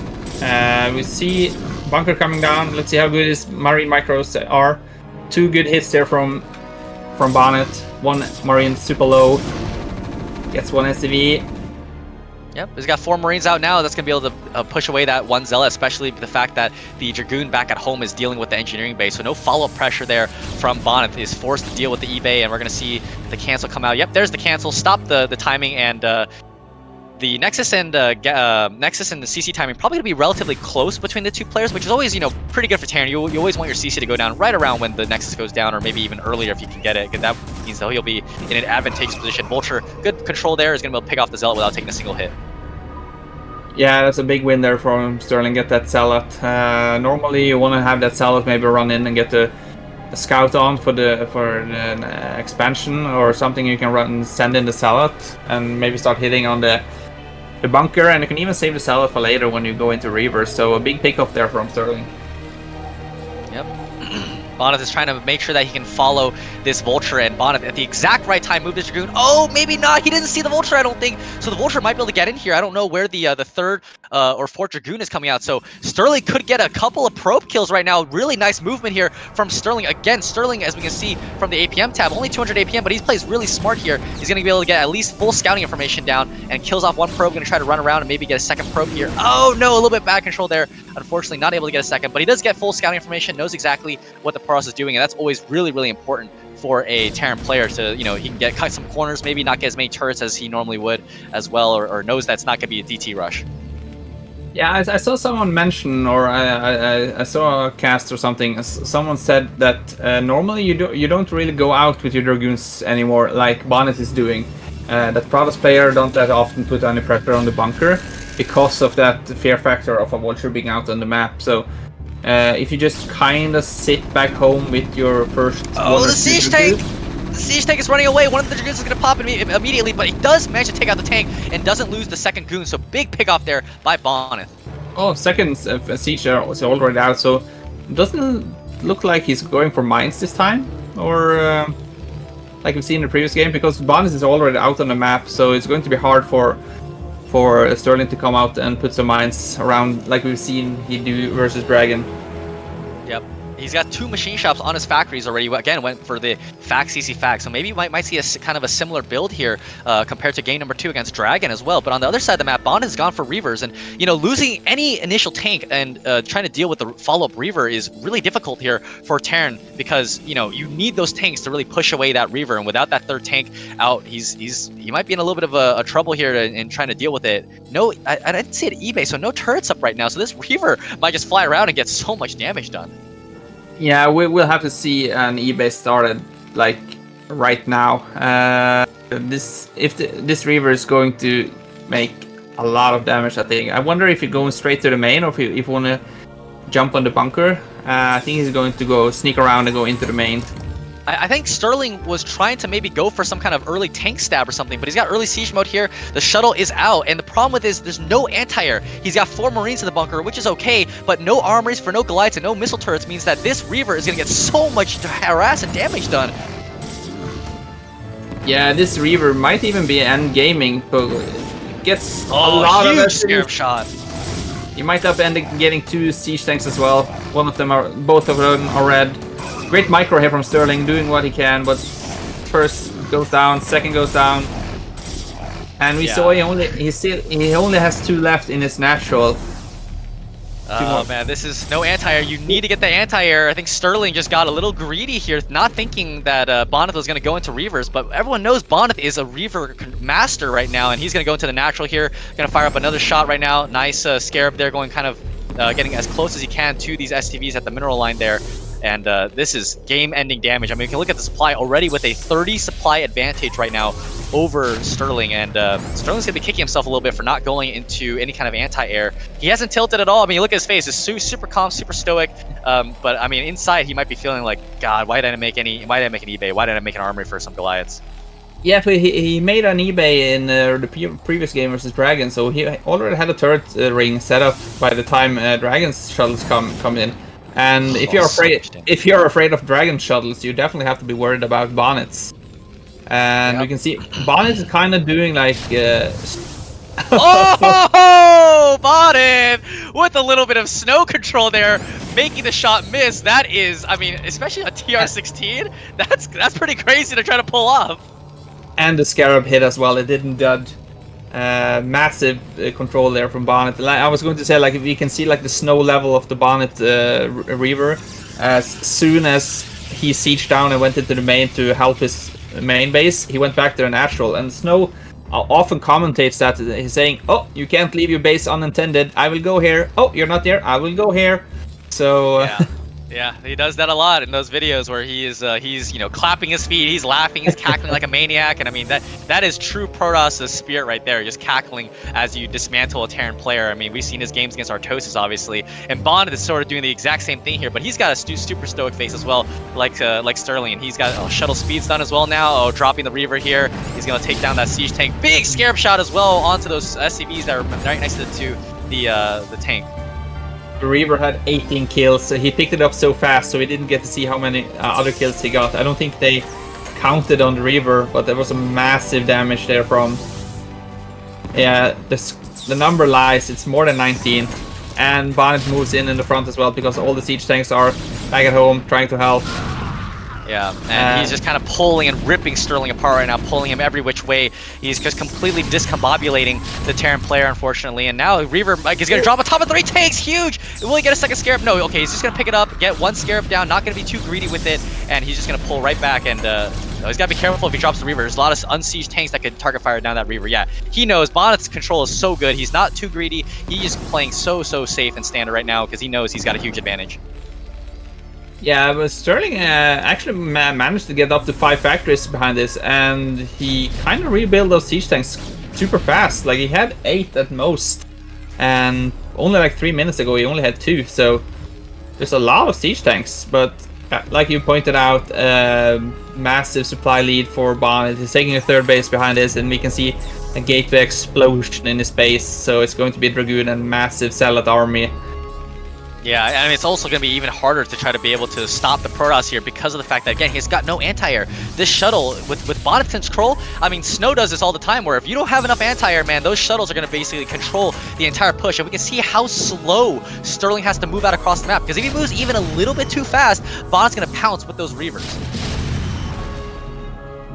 Here we go. Oh, Bonyth's trying to get in here. Taking a lot of damage actually here. Is Sterling going to manage to be able to pull this off? I mean, he's down 50 supply, but again, 50 supply, most of that's going to be in the workers because he's got no workers back at home. He lost so many to those shuttles. Yeah, massive damage here from Sterling. He gets a lot of shots off to the Dragoons, but Bonyth smartly like moves back to get their high ground. It's so hard to push forward here as Terran versus that high ground. There's no buildable Reaver does go down. I hope it wasn't the hero Reaver. Yeah, I want to see that Reaver kill at the very end of the game, but he's got 2 more Reavers, so luckily he's not losing too much power behind this force. But Sterling's looking pretty scary here with how many siege tanks he's got. I mean, Bonyth doesn't really have that many Dragoons, especially after losing like about 6 or 7 there in the middle of the map, a little bit carelessly. But now trying to push up this ramp is going to be quite difficult here for Sterling. And now here Bonyth's going to go in, not attacking with all of his units at the same time though, but there's just not enough Vultures here. There's so many Zealots, and the GG comes out from Sterling knows that he doesn't have enough units here to deal with this. Yeah, Bonyth was just waiting for the second round of units coming out of those gates, and as soon as those hit, there was another 20 supply coming out from 10 gates. So yeah, kind of flawless performance there from Bonyth. Even Sterling managing to get his back as well as he did is quite impressive, especially taking that so much damage from the Reaver. I don't think many people can do that. When you see a Reaver in your base, I'm looking at the GGs at my keyboard.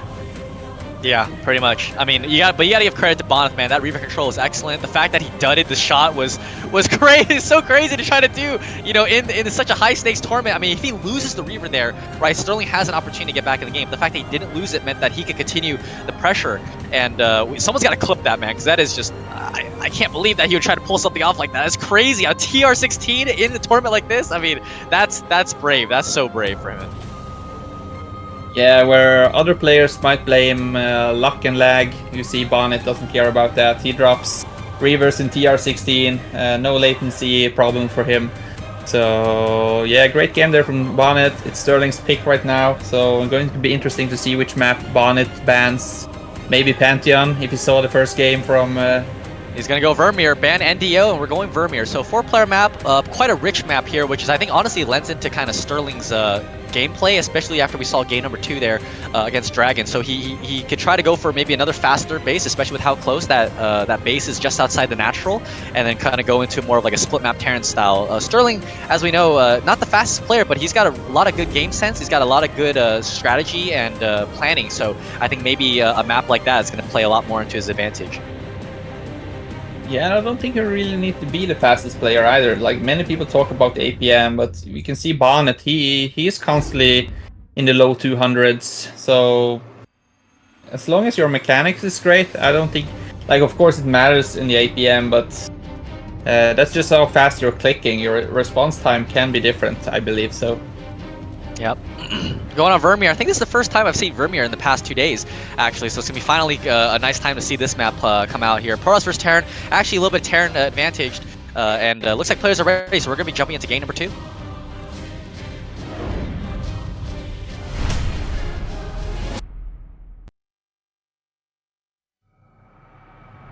Alrighty, ladies and gentlemen, going into game number 2 here on Vermeer, spawning up here at the top right-hand position as the blue Protoss is going to be Bonyth.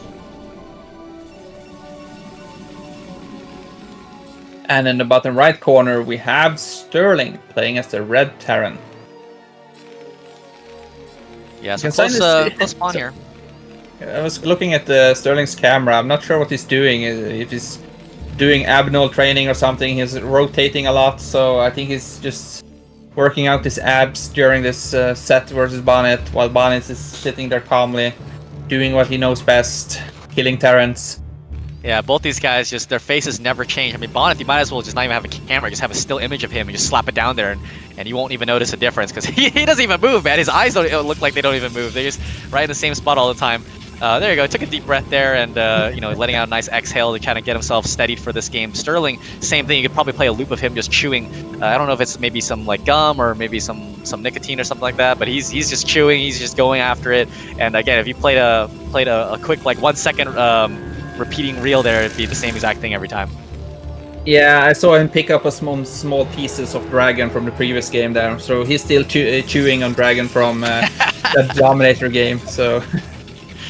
Yeah, it looks like no 12 next here from Bonyth. I was gonna say, maybe if you take an advantage in one of the games, that you might go for something like a 12 next and be a little bit more risky, a little bit more greedy. But Sterling, same thing, always the same thing every time, man. He's gonna go Rax here. Doesn't look like it. Oh wow, early scout actually here from Bonyth. He's gonna get the first scout off once again. Actually doing the exact same thing. He's gonna be going for the early zealot pressure here on Sterling, and Sterling going for an 11-11 once again. Same exact build from last game. Yeah, I'm going out on a limb here and say that Bonyth, he never does 12 next. I believe I saw him streaming one time that someone asked if he can do it, and he said he doesn't really feel comfortable doing the 12 next build. So, he's so strong in the other elements of the game, so he doesn't really need the 12 next in his playbook. Sterling's gotta be careful. He's gonna lose his SCV building the barracks here. This is such. Oh my God, Sterling with the shake of his head there. Actually, he's like, "What the hell? The probe's already in my base." He's like, "Didn't expect that." It's such an early probe, and Bonyth has got to be feeling really, really good right now with that early kill. Yeah, he looked super surprised by that happening. So he might not get a notification that his SCVs were under attack. I don't know. Maybe he, like we can see, he doesn't wear a headset like I did. I lost the power of the headset earlier in the previous set, so I couldn't hear you guys. So I thought there were some technical issues, but yeah, I don't know. But luckily we can see that Sterling is not a robot. We saw human expression there with the facial expression that he was quite surprised. So no AI playing here at this moment. Yeah, but really interesting here to see that because his barracks was just delayed by a little bit, he's not going to actually have like a third Marine out. Right now, only one Marine at the top of the ramp, but this Zealot could get a lot of pressure down here right now, and Sterling's got a micro really, really hard here because his SCV, also building the factory, is very, very exposed right now, and so already Bonyth with such massive pressure and damage already onto Sterling's build order. Yeah, great save there from the SCV, but the probe in the Zealot is so strong versus the SCV that it's building. But he's doing a lot of damage here on these Zealots, and no Dragoon out yet.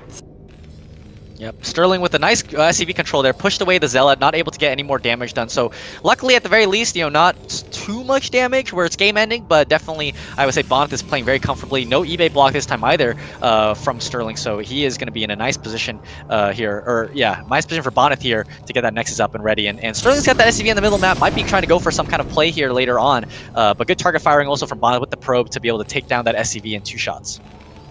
Yeah, I was going to say he was staying quite aggro with the Zealot like he did on the Apocalypse game, where we saw he lost the Zealot. So now he's just retrieving no Dragoon yet.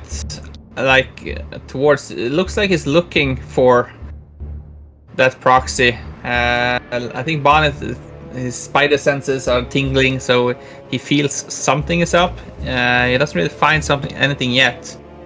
Sees the Vulture though. Sees the Vulture. Sterling not paying attention. Could have killed that probe, and he's going to try to get in here once again, but the Dragoon's already done there.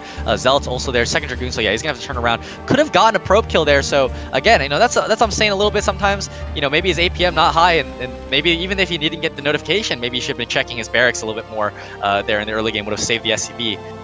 But yeah, it looks like Sterling still got that SCV kind of plodding around there, being a little bit sneaky. Bonyth is still looking really trying hard to find exactly what Sterling might be up to. Yeah, it looks like he's going to the 9 o'clock as well, and we'll finally find that SCV. So maybe that even put some thoughts in Bonyth's head, like, why is there an SCV here at this moment? Yeah, but could be a mind game there from Sterling being like, hey man, you see my SAV and maybe I've snuck something out there, but you don't know. Looks like this probe is going to go down. Vulture's going to come over here and finish it off with the probe trying to take down that SCV. Yeah, Sterling says enough is enough, but he's taking that fight as well and even take 10 damage off the Vulture. So... Yep. Siege tanks out. Again, Fact, CC Fact here coming out from Sterling. Really likes this kind of playstyle rather than going for just the one factory armory eBay build, where maybe he feels like he doesn't have enough control over the game and kind of Protoss just dictates what the Terran player is going to end up doing. And Bonyth, we see Observatory first. No Reaver just yet. We're going to see if he's going to pop down that support base soon, which he probably was going to do because, again, he loves his Reaver control. Yeah, 9 out of 10 times Bonyth will go Reavers because we saw last game how great control he has. And we've seen this time Sterling open up with the minefield like he did the previous game. So I like this style better from Sterling. Like he's safe versus any drop. We see the engineering bay on the way. So he's playing a little bit more cautious this game after feeling the wrath of Bonyth in the previous one. Probe down here getting ready to make a pylon, and there is a support base. So support base is done, so we're going to, again, see the Shuttle Reaver play coming out here from Bonyth. That pylon down there is a little sneaky. I think, a lot of people know that Bonyth's carrier control is also very good, especially Reaver carrier is just, an awesome build composition. And maybe he sneaks a Stargate down there later on in this game. Yeah, he really likes that build, and I'm always confused on how Bonyth is able to afford everything. Especially when I play against him, like he does the Dragoon opener, the Reavers, and you feel good about yourself because you hold off the first attack. But let's see what happens here in this push. Can you save the bunker? Yep. No. Nope, bunker doesn't get saved. No siege mode either. 5 Dragoons going to be pushing up here. First tank goes down instantly, and Bonyth is going to get some nice pressure here. Hasn't lost any Dragoons just yet, only the one Zealot, and is already getting a lot of pressure down here onto Sterling. So Bonyth is, again, taking complete control of this game. Every little battle has gone his way so far, and this is sort of... Oh, siege mode's done, so now he's going to be able to push away. But wow, perfect timing there. I'm not sure if he heard the siege mode, because they were on the high ground, I thought, but he pulls right back at the exact right moment there. Yeah, maybe I saw the second siege tank coming down that ramp, so he might have seen and heard it, like you mentioned. But like I said, often when I play against Bonyth, he has Reavers, and then he goes into Arbiters, and all of a sudden I see 3 Stargates blinking, and I'm like, why? You're just in 3 base. How are you maxed? So even though Bonyth is not the fastest Protoss, his mechanic is close to flawless. So. Yeah.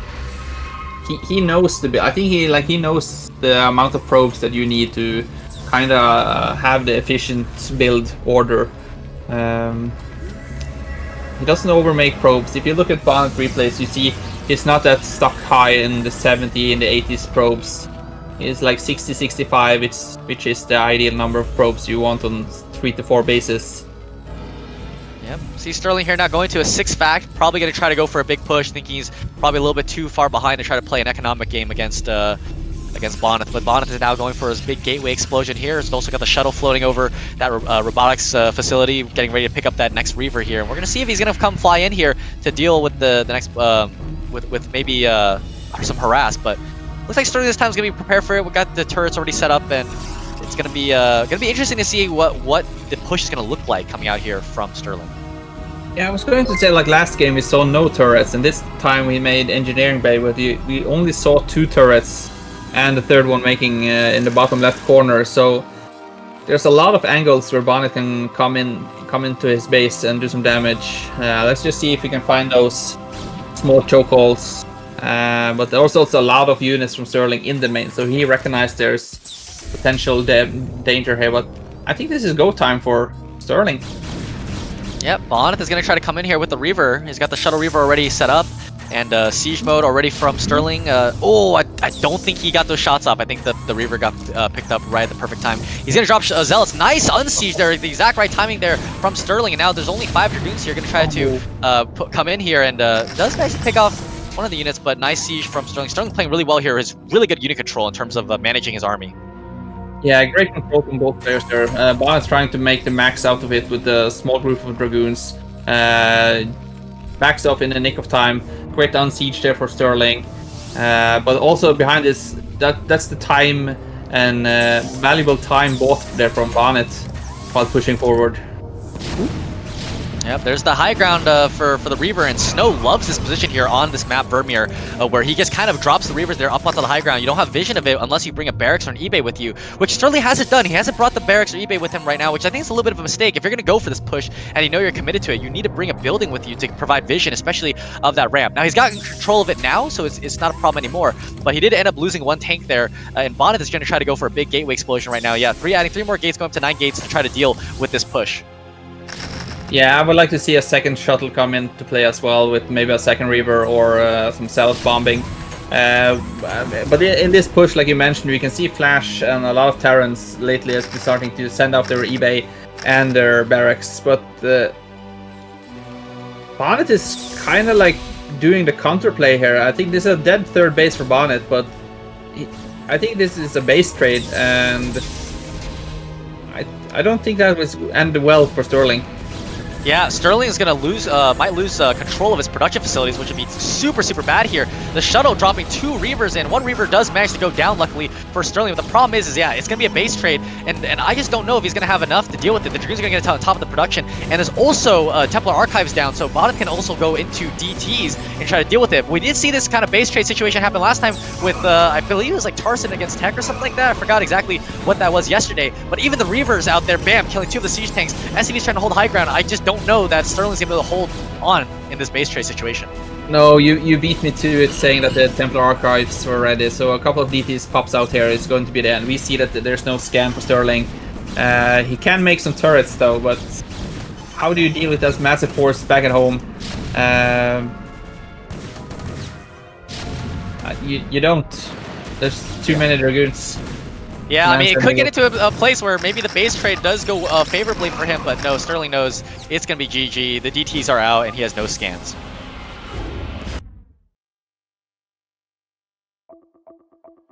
Well, we can kind of great attempt there from Sterling. Like I mentioned, I like that style that he did now better than the previous one. Like the game he did on Dominator versus DragOn was super strong, but Vermeer, it's very hard to take a third base that quickly like he did versus DragOn. But I did like the siege play, and with the eBay playing more conservatively. But yeah, Bonyth, man, round of 8. Yeah, Bonyth with another strong showing once again. A clean 2-0, 2-0 for him. And, you know, honestly, Bonyth's just so good. We kind of expected that from him, but yeah, just incredible play for him going back into the round of 8. Again, he's one of the favorites every single season, and you've got to put a lot of respect on his name. Sterling, though, he did put up a reasonable fight in that game number 2. Game number 1, obviously, with the the no anti-air against the Reaver, kind of got pretty much manhandled by Bonyth there. I'm also impressed by Bonyth because unlike other players in the Pro League, he doesn't play that much. Like, he's really good. It's like kind of like riding a bicycle. Once you know it, you know it.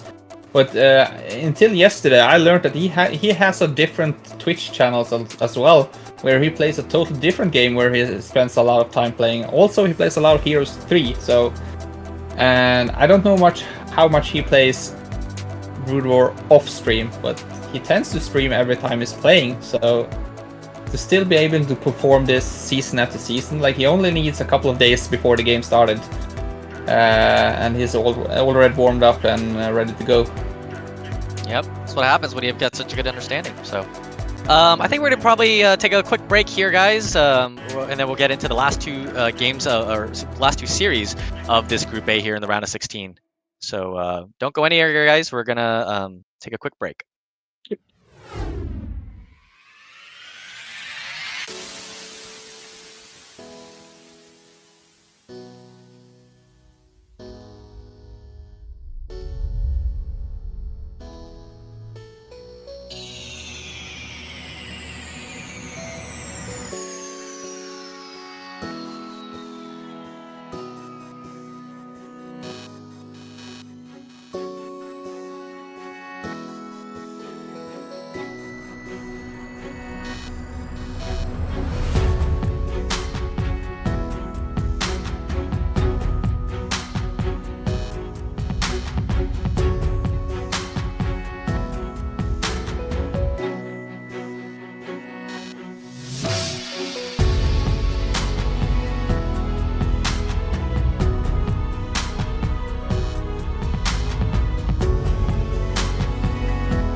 All right, everybody, welcome back to BSL 19 round of 16 Group A.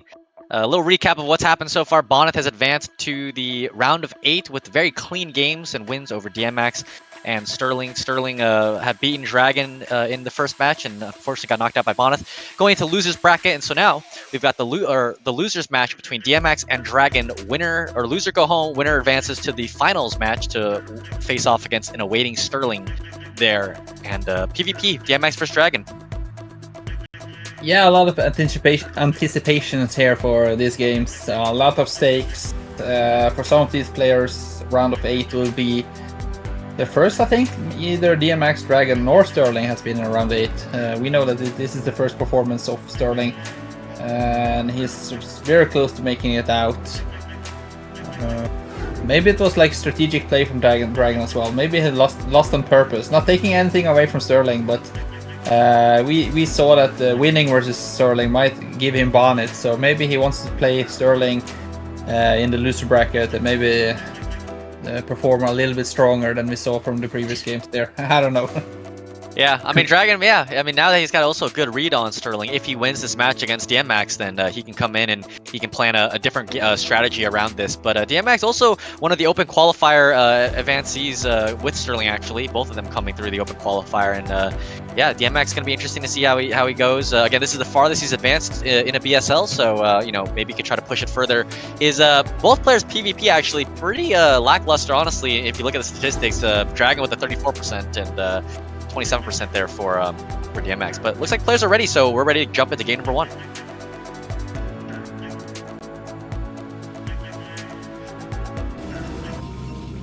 Alrighty, coming in here on game number 1 on Apocalypse, it's going to be the Red Protoss DragOn spawning over here at the bottom left position. And in the bottom right, we have Dienmax spawning as the Blue Protoss. Yep, PvP here on Apocalypse once again. I think we talked about how early aggressive strategies could be something that's gonna work really well for both these players. We did see, I think it was Bonyth it was Dienmax who went for the 2-gate on this map against Bonyth, and unfortunately for him, it didn't really work out that well. Bonyth had kind of deflected it really easily and then kind of counterattack with that 21 gate to try to do sort of like the counter pressure with the 4 Dragoon timing with range against Dienmax, who didn't really have range. But same pylon placement this time again for Dienmax. He's got the same exact spawn as he had against Bonyth, so we're going to see if he's going to go for a similar strategy here. Yeah, I was just like looking up the statistics of Dienmax. I can only find one profile on him and on the Bombastic ladder page to see how high MMR he has, because I faced him a little bit on the ladder, and he's definitely a strong Protoss. So I think we can expect some good games in this series. Yep, Gateway's going down at the same time for both these players, and we're going to see what the next piece of tech or building is going to be here. It's also calming to see that there's no earthquake going on in South America today. We've been seeing when Tekken's been playing, it's a lot of shaking in the camera, so South America very earthquake exposed. We'll see. We don't know if it's a real earthquake or maybe that he's causing the earthquake himself there on the camera. But yeah, so far today, all the cameras have been really, really nice and stable so far. But you know, also changing his camera angle for this game to let us get a really nice, better angle of him while he's playing. Yeah, I like to see this. We can see the expression of the players. And we've come a far way technological. I remember when we were playing like 10 years ago, even a microphone was hard to come by. When you're playing Counter-Strike and everyone was like, no, I don't have a microphone, I don't have a camera, it's too expensive.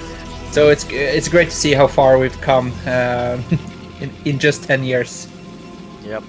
A little bit interesting to see Dienmax with the core below the assimilator and then pylon next to it. He's actually messing up his gas intake just by a little bit. His probes are glitching out. It looks like they've kind of fixed themselves a little bit, but oh, never mind. Yeah, the probes are a little bit glitched out there, so his gas intake's not quite as high as DragOn's is going to be, it looks like. But both players have mirrored builds so far, 1-gate tech builds, and first zealot out for both players.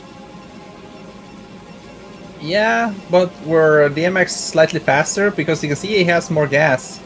And I think both players have a Dragoon on the way, a range on the way, so Maybe it bugs out sometimes, but I used to do this with my supply depot previously, and I believe that it kind of made it more efficient. Kind of like you build your supply depot under your command center to make the SCV or something spawn closer to the mineral line, but maybe it bugs out here and there, but for some reason Dienmax have more gas. Yeah, just by one, it looks like. We'll see if it maybe plays out or something in the future.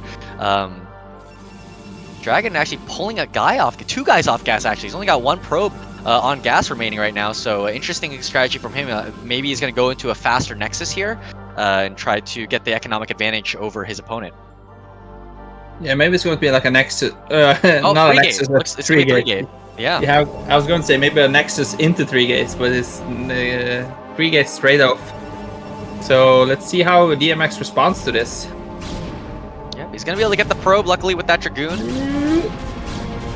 But DragOn getting a couple of shield shots there. Luckily, nothing out of the ordinary, though, because those shields are going to be able to regenerate very, very quickly once the Dragoon pulls back. And, you know, there's going to be no real push coming out here from DragOn that early on to kind of punish the damaged shields of his opponent.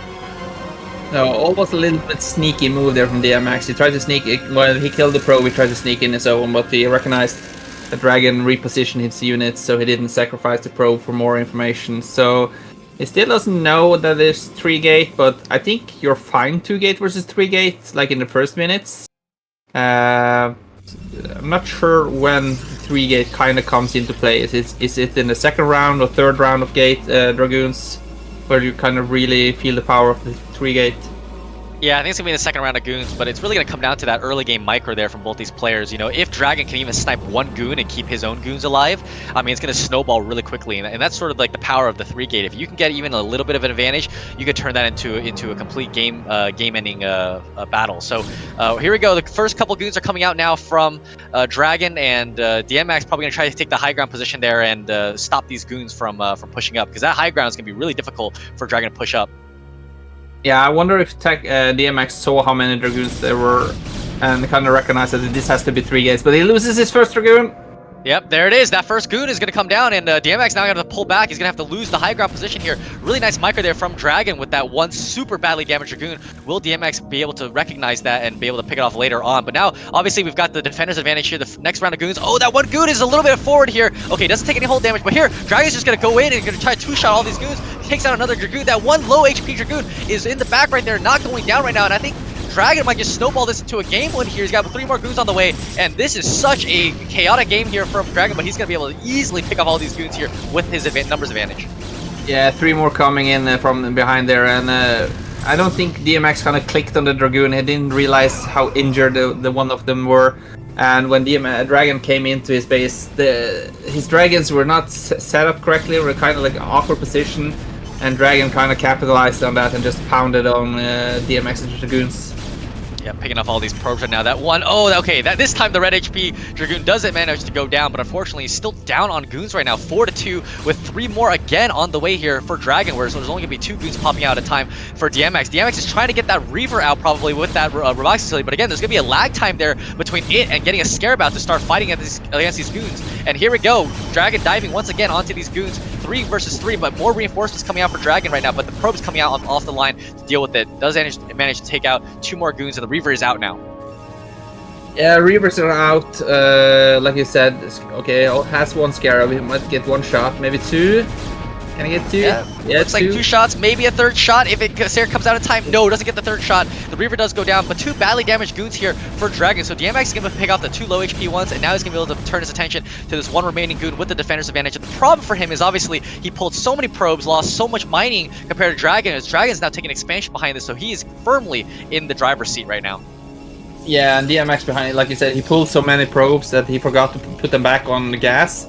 So I don't think, yeah, he can only afford 1 Dragoon, so now we have to make salads behind this. Let's just hope there's another Reaver coming out, so if he can hold off these Dragoons for a little bit, maybe he can buy himself enough time, but I think the Reaver should have been out by now. I like this Robotics, so especially if the Reaver came out, he can use it to support the Reaver, but I don't think there's a Reaver on the way. It doesn't have the gas for it.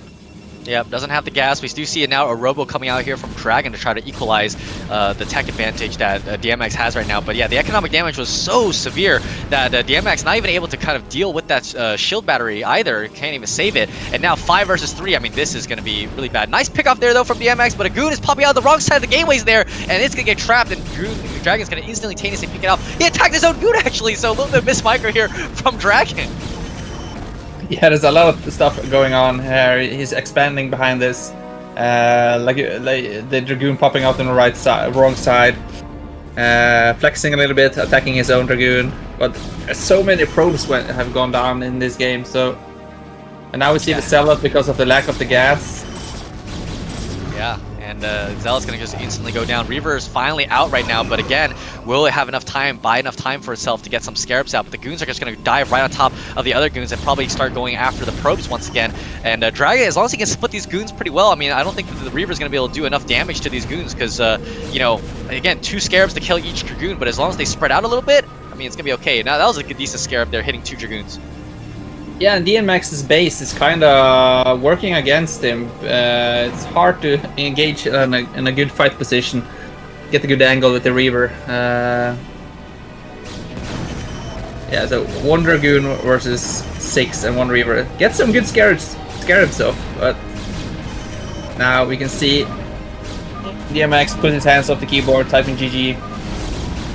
Yep, DragOn with a nice build there. 3 gate versus 2 gate, and again, like I said before, you lose that first Goon, and especially against 3 gate, you lose the game, and that's the power of the 3 gate, is if you can get that, even that slight advantage and continue to macro up those Goons behind, you can continue to snowball that into a game win, and that's exactly what happened there. DragOn taking game number 1.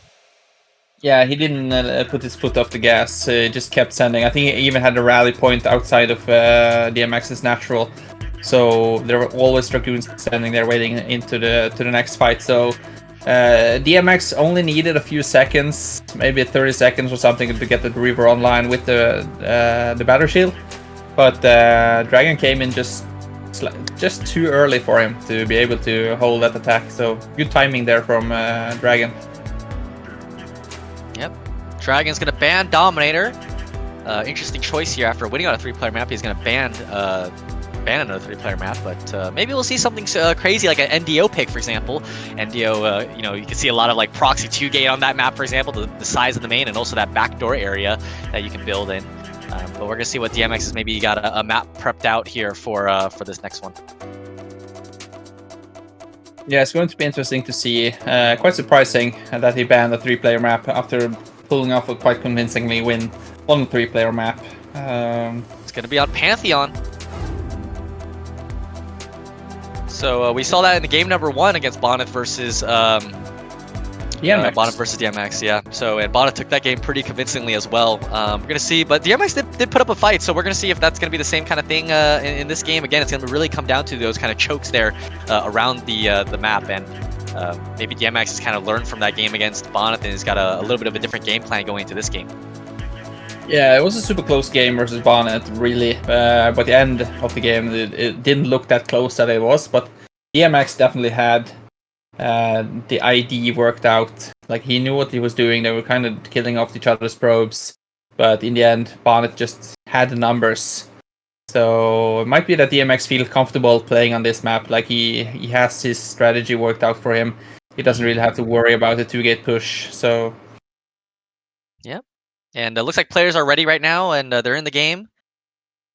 Making sure they're both confirmed to go. Yep, both players saying go, go. All right, here we go, game number 2.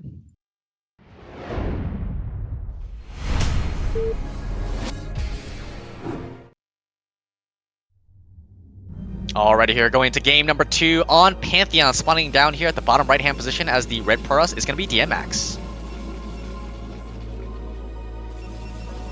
And in the top right corner, we have DragOn. Only 1 win away from facing his nemesis once again.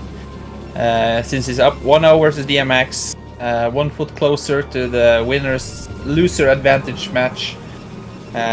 So yeah, it's going to be interesting to see what type of play they open, or if you can see some DT play, would have been interesting to see now. Maybe 2-gate play. Yep. Gonna have to definitely see. I think we got to see something coming out here from Dienmax. I think he's got to switch some things up, maybe go for a little bit riskier play. Could see a 12 next. I mean, this map is quite big, and you can hold with cannons on because it's quite a narrow choke going into the natural. But I mean, we'll see. 12 next is maybe something for Janhoon, and every other Protoss is gonna just try to stay pretty standard. Yeah, how often do you see a 12 next in PvP? Pretty much never. I mean, yeah. It's something very, very rare, but yeah, it paid off for Janhoon that one time, so.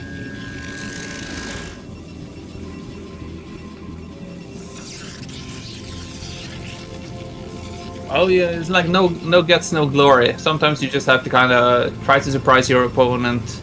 And I think DragOn kind of recognized that since DMX kind of is one behind, he might try something crazy build, maybe like 2-gate.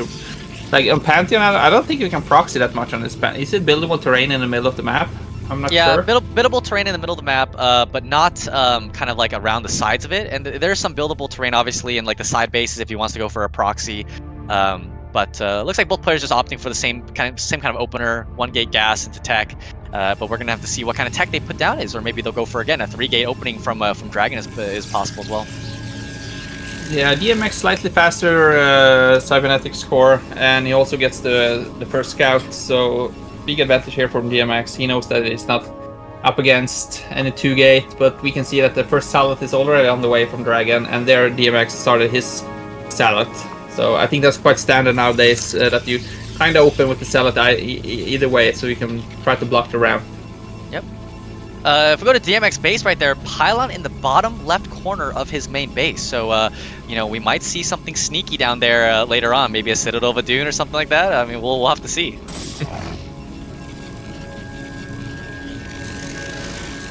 Well, we can only hope. DragOn still haven't scouted DMX yet, so DMX can pretty much do whatever he wants as long as he can keep that probe out of his base.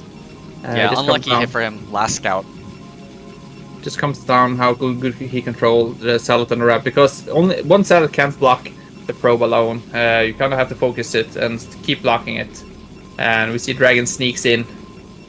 Yep, DragOn does come in, sees it. Might see if he like gets around to seeing that pylon, but he's gonna see only one pylon, so he's got to think something's up. But no, probe I think is gonna be able to see the pylon. Yeah, he's moved down there. He's seen the pylon. Both probes just running around, you know, trying to keep these units back inside the base for now. And that one probe for DMX has got to turn tail and run right now because that goon. Oh, that one probe snipes down into his other probe brethren, and on the other side of the map though, DragOn's probe also down to 1 HP. Yeah, it looks like both players are losing their probes. I see a lot of Protoss player put down a second or maybe a third pylon behind their mineral line in the natural, which kind of gives you, if you lose your probe in the middle of the map, it gives you the opportunity to probe drill if necessary. Yep. And we got the robust facility coming down for DragOn. Meanwhile, DMX I think it looks like he gone for a second gateway, so we see already a slight difference in their build orders here. DMX is going to try to go for a more Dragoon heavy play, whereas DragOn's going to be going into...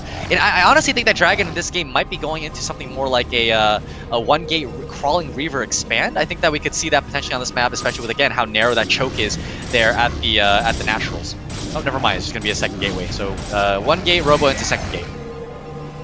Yeah, I thought he was going to do that as well with the Reaver and take the expansion. I've seen DragOn do that a couple of times. Kinda identical builds here, but DMX is not making the Robotniks yet. He made the second gate faster, but not that much faster than DragOn, and his Robotniks is already up and running.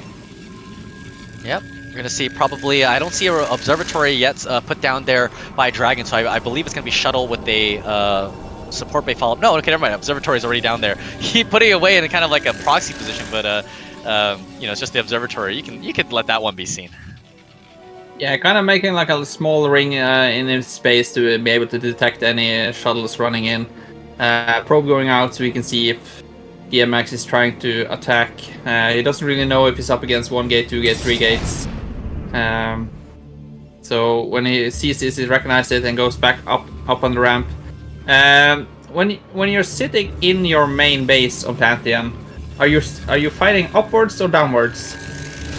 If you're inside the main, you're gonna be fighting up onto the ramp if the units are on top of the ramp. But if the goons are like behind the ramp, I think there's no mischance because you're fighting low ground to low ground. So that one's okay, and I think that's kind of the intention of the map there. I believe that's the case. Someone could correct me in chat if I'm wrong on that. Yeah, usually the guy in the chat knows more than us, so we're gonna rely on them knowing better. Yep. So. All right, both players going into Reaver Tech though with the support bay, and it's gonna be kind of a low econ game in this one. Both players also getting that second zealot out as well to help with the micro and the fighting. We see the first observer already out though for DragOn, already seeing kind of get the lay of the land here from Dienmax, and is gonna be able to see basically that he's gone for that 2-gate with the slightly earlier second gateway rather than going for the faster robotics facility like DragOn's done. Yeah, no, I think you have to make the second setup as well because you are investing so much in observatory and the robotics with the support bay. So if you're going to be able to afford the Reaver and the observer, I think you have to like cut one Dragoon, maybe even two, to get that extra setup out. Crawling Reaver out here for DragOn, whereas Dienmax has gone for the shuttle immediately and now is waiting for the Reaver. So Dienmax is going to be putting on some pressure here soon once that Reaver comes out, and he's got his Dragoons at the front right now, trying to see if he can get some damage down here onto DragOn. One Dragoon kind of a little bit out in the open, but the Reaver is there to push it away. So that Dragoon's got to kind of go to the back right there and kind of be protected. Yeah, kind of awkward to attack in. Big pickup there from Dienmax. He kills the Dragon's observer. But the Dragon's Nexus is much faster than Dienmax.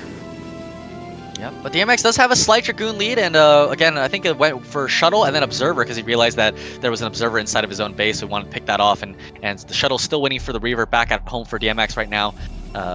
But yeah, a little bit of economic advantage over here for DragOn, but can he convert that? That's really the big question, is can he convert that economic advantage into more gateways, into a bigger army later on? Because sometimes what happens is that they're just not ready. He doesn't have a shuttle. He went for 2 Reavers, so if Dienmax can have some really good Reaver control, I mean, he could maybe pick off both of these Reavers and push DragOn back into his main base.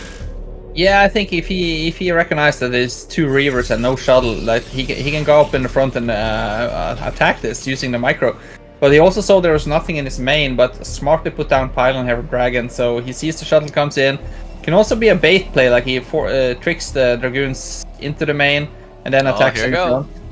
Yep, now the shuttle's moving over to regroup with his main force, and oh, nice pick up there though from DragOn with the observer, but now there's no shuttle, no Reaver, no Dragoons here in the front, and DragOn's gonna have to scramble here to fight back. Yeah, Scarab's gonna target down the Reavers here. But the shuttle is super low, he needs to kill off one of the Reavers.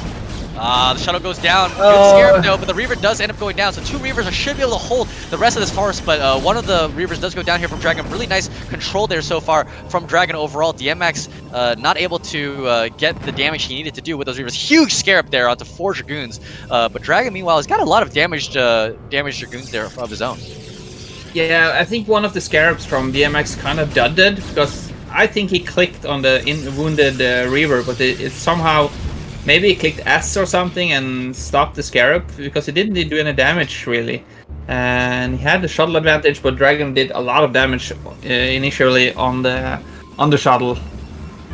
Yeah, I think that the Scarab shot, the second Scarab shot actually went at the Zealots rather than the Reaver.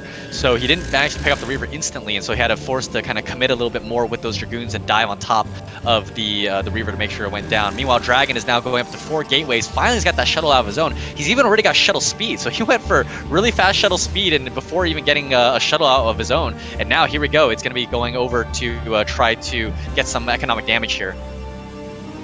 Let's see if Dienmax keeps his Dragoon there. It looks like he has it on patrol, roaming back and forward, so he will see that shuttle, but DragOn knows it's there, so yeah, sneaking around. Yeah, he's gotta go around the Dragoon right now, or his observers kind of providing him a lot of nice coverage here and vision for the shuttle, but I think he's just gonna go back home, turn tail, maybe pick up a second Reaver. He doesn't want to lose that shuttle because, I mean, this is the matchup where you need to absolutely keep that shuttle Reaver alive, because that is the most important powerful unit that you have. It's like kind of like your cannon to break down the opponent's door. Yeah, definitely. We can see the supply is quite even. I'm not sure how well they're keeping. We can see the Nexuses of DragOn are constantly blinking, so there's a lot of probe in play. But so with Dienmax, he has 2 Reavers back home. He sees Dragons moving down here. Yeah, DragOn getting a little bit. He might get sandwiched here though, because Dienmax has got his army out in the middle of the map. Nice pick off though on the Zealot and the Dragoon. The problem here is that this is quite a narrow choke and going to this plateau. Dienmax should not be pushing up here. He can maybe wait on the low ground because the goons stuck on the ramp would not be really good. And now the shuttle's going to try to get some economic damage, but Dienmax really good response here. Already has the Dragoons in position, but now that means that DragOn can come down that ramp and get in position.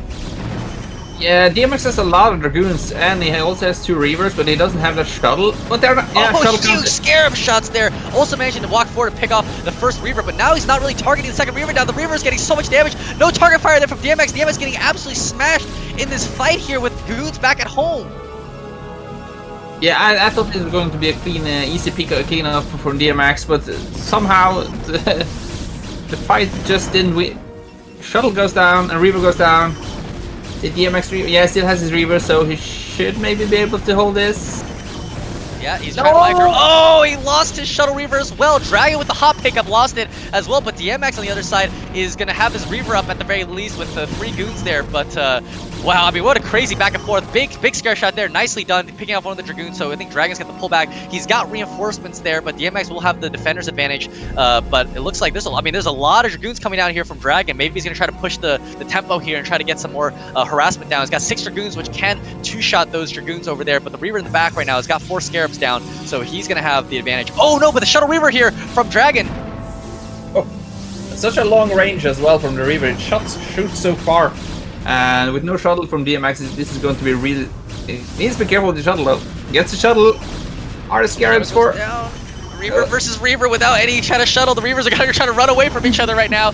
And the Reavers both get one last shot off. Nice Scarab there from DMX. What an action-packed game we got here. Defender's advantage still coming out here from DMX. That one last Reaver is going to get off one more Scarab shot. DMX is going to hold. He's going to be able to breathe a sigh of relief. But on the other hand, though, DragOn is taking a 3rd base for himself now. So DMX had lost most of the army and was being forced back into his own base. DragOn, I think, is going to probably put down a couple more gateways to continue to improve his Dragoon production right now. But that one Reaver from DMX is still trying to hold the fort. The Dragoons are going to try to dive on top, but a nice, huge Scarabs here from DMX. The Reaver is going to end up going down, but all of the Dragoons go down. So DMX, once again, taking a nice play there. A little bit pretty efficient for that defense. Yeah, great hold from DMX there, and we saw he was quite far behind in the supply. He's nearly catching up now. He has the gateways advantage, and the defender's advantage.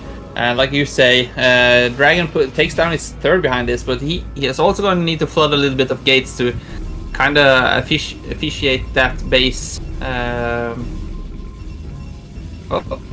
Oh, he's going in. He's going to try to get maybe a probe kill or 2 here with this Reaver. Nicely done there. Probably got, I think, got two probes there, but the shuttle does take a little bit of hull damage, so he's got to be a little bit more careful of that.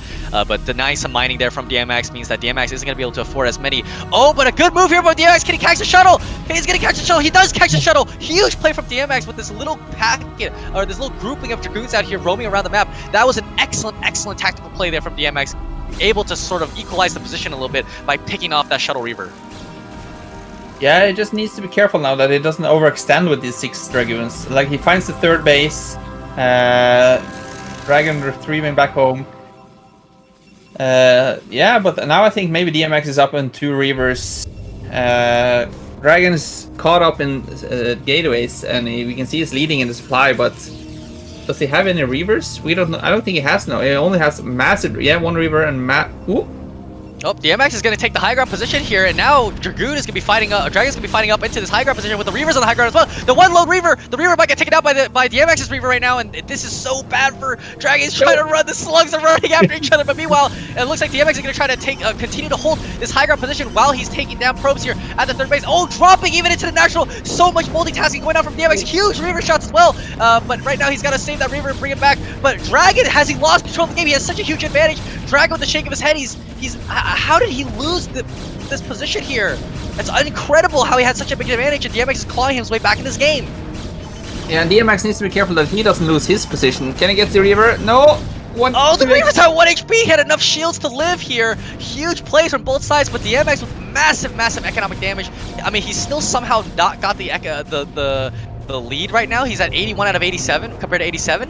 I mean, he's got 3 Nexi, so he's gonna be able to pump probes out quicker. But DMX, I think he equalized the position in this game. Yeah, this is what can happen when you kind of take third base too early in PvP, because that's a lot of minerals invested in an Axis that could have been earlier gates and Dragoons, but you can see 8 gates from Dragon now, but his main is nearly mined out, so but luckily he has the third, and now he has a massive army.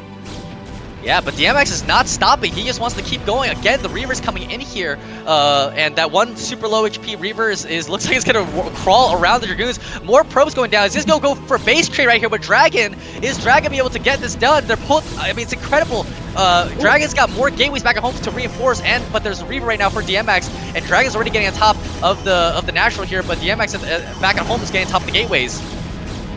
Yeah, this is a super close one. It's definitely going to be a base trade. Would have been so excited to see if DMX all of a sudden had like an Templar Archive with a couple of DTs. You couldn't be able to hold this, but it's really gonna come down to the multitask for both players right now. You know, if you can multitask well enough and keep your Reavers alive, big Reaver shots on both sides. But now the Reaver is gonna die here from DMX. DMX's base is in tatters right now. Same with Dragon, and actually DMX has a supply advantage right now.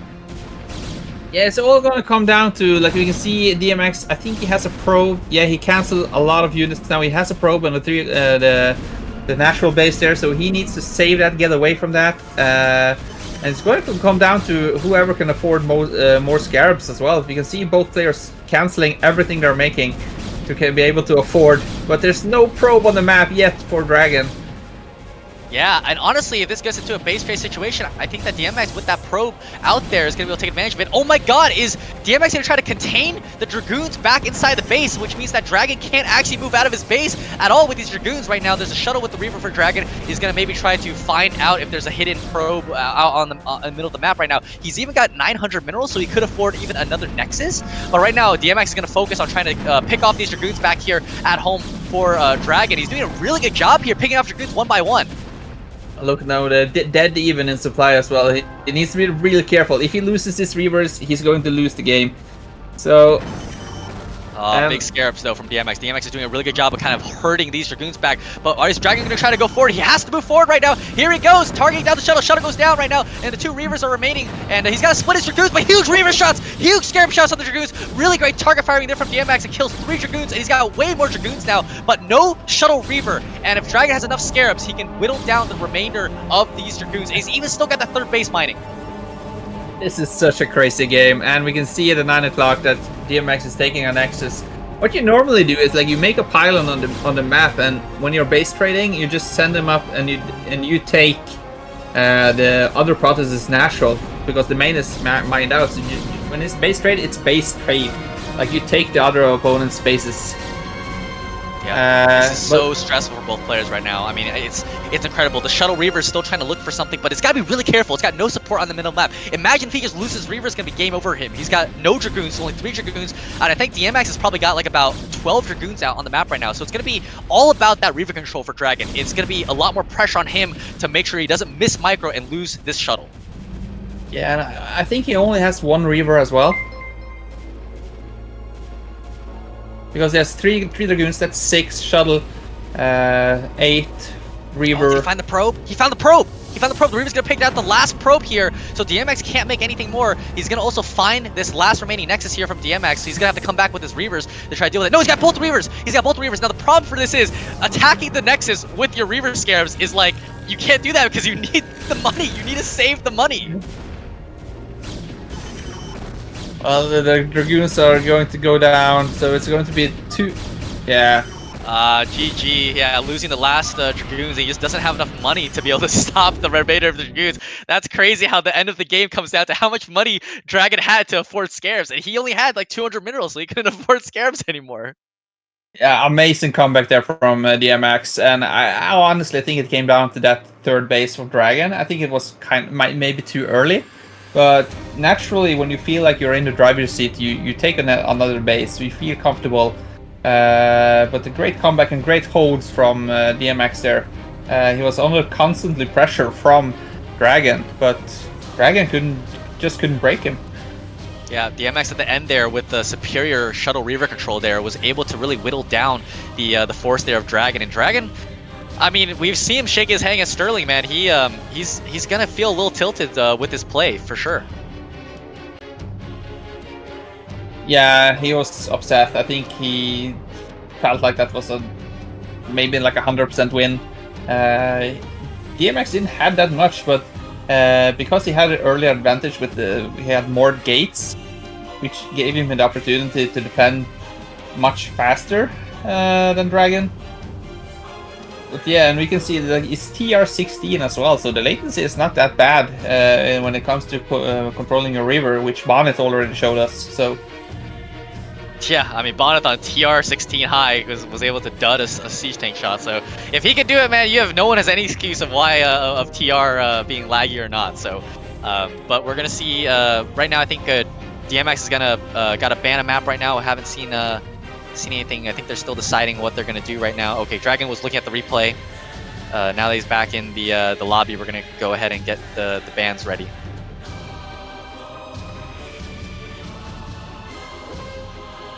yeah, it's going to be interesting to see what DragOn bans. Like he banned, I think he can still ban Dominator. So if he doesn't feel comfortable on the 3-player map, but he did a great performance on Apocalypse. So it's going to be interesting to see if he banned Dominator once again. So just to confirm, Zero can whisper in my ear. If a player bans a map in for game number 2, does the ban stay or does the ban kind of get lifted? Okay, so. Okay, so Dominator's already been banned, so the ban's gonna stay. Dominator banned, so no 3-player map. Could still see NDO come out here. That's a potential. Yeah, I hope we get to see that. It's an aggressive map where you can see maybe a 2-gate opener again, but yeah, we haven't really seen any aggressive builds as far today. No 2 gates, I think. No, we saw DMX do 2-gate versus Bonyth. Okay. Yeah, he has done a 2-gate. Ban on Deja Vu so far. Haven't seen like a proxy. Will one player maybe just lay it on the line and go for a proxy 9-9? DragOn says Radion, so we're gonna go into another standard 4-player map here. Well, that's good for us. DMX and DragOn is thinking about the audience. They haven't seen any Radion games today, so of course we're thinking about the guys in the chat that wants to see Radion. We certainly have missed that map, so it's good to have it back. It's a map we well know. It's kind of similar though to Pantheon. You can see that like the layout is sort of similar with the natural in the third base and the choke. So you can get in like I mentioned on Pantheon, you can get like a Dragoon and Reaver choke. Yep, absolutely. And it's really going to come down to that Dragoon control from all these players. Players getting into the lobby right now, and yeah, I mean Radion also a lot of shuttle potential on this map with all those unpathable terrain there in those kind of space holes on the sides of the map. So it's going to be really interesting to see how we go. Players are in the lobby. DragOn said go. Have we seen? Oh, DMX got to pick his race, and then maybe we'll go. We'll see when he's ready.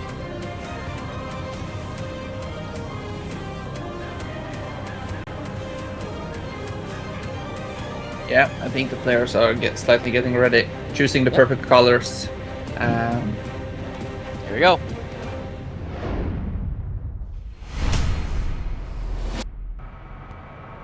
All right, game number 3, the final game of this losers match between DragOn and DMX, spawning up here on Radion in the bottom right position as the blue Protoss is going to be DMX. And in the bottom left corner, we have the red Protoss, DragOn. Yep. Gonna see if someone lays it all on the line. Is it gonna be a proxy? Is there gonna be something? Or I would probably expect both players to still play standard so far. But yeah, no real cheese so far in any of our PvPs this match series so far. I haven't seen a DT being made yet, so that's pretty surprising for a PvP. Yeah. Sometimes when you're like down a game or something, you think like, okay, it's time to just whip out the DT. I'm going to win this game. It's DT play. You won't see it coming. But no, just standard 1-gate Dragoon robo play, which kind of is like the safest opener. Yeah, looks like DMX is actually quite low on the minerals right now. I think something went wrong with his split maybe in the early game, where he's not boosting his probes. But DragOn's pylon was much faster, and he had the money for the pylon much earlier than DMX. So we'll have to see what's going on here with DMX. And we see like the pylon's much earlier for DragOn here, so not really sure what happened. You know, I think he kind of like forgot about it. He did have the money for it, so maybe it didn't build, which is a phrase we hear some Terran players use. But yeah, first scout off from DragOn. It seems like both players likes to get the early scout offs. Oh, just missed it. Nope. Oh no, he saw the remainder vision saw the probe coming, so he's gonna know at the very least that DragOn should be on the left side of the map there. Actually, no, he thought it was gonna be a proxy and goes back up to the top right. I really thought that when he saw that early probe that he should have expected that the probe came from the left side of the map, but no. Instead, we're just gonna see that, or maybe he didn't see it. Maybe he just thought that, oh, he might be going for proxy 99 and check the middle of the map just in case. It might be that it's hard for Dienmax to see it on his screen because. Probably very sunny and very warm in Chile, so his screen might be very bright, so he wasn't able to see the probe, which direction it came from. Yeah, we'll see if he goes for a cross map spawn, because you should know that with this probe timing that it's going to be a close spawn. There's no way that DragOn went for a cross spawn. I mean, maybe he thinks that he could have cross spawned us for first scout, but looks like it's going to be a very last scout. So I don't know if Dienmax is going to be able to get in here in time to be able to get a scout off. I think the ramp is big enough where the probe can sneak by a single zealot, but yeah, it's just not great for him right now without any kind of scouting information. Yeah, Dienmax haven't had enough of Radion yet this week, so he wants to see everything on this map. He wants to get familiar with it for the round of 8 maybe. He wants to scout every corner of this map, see if there's any sneaky things. He's just getting prepped.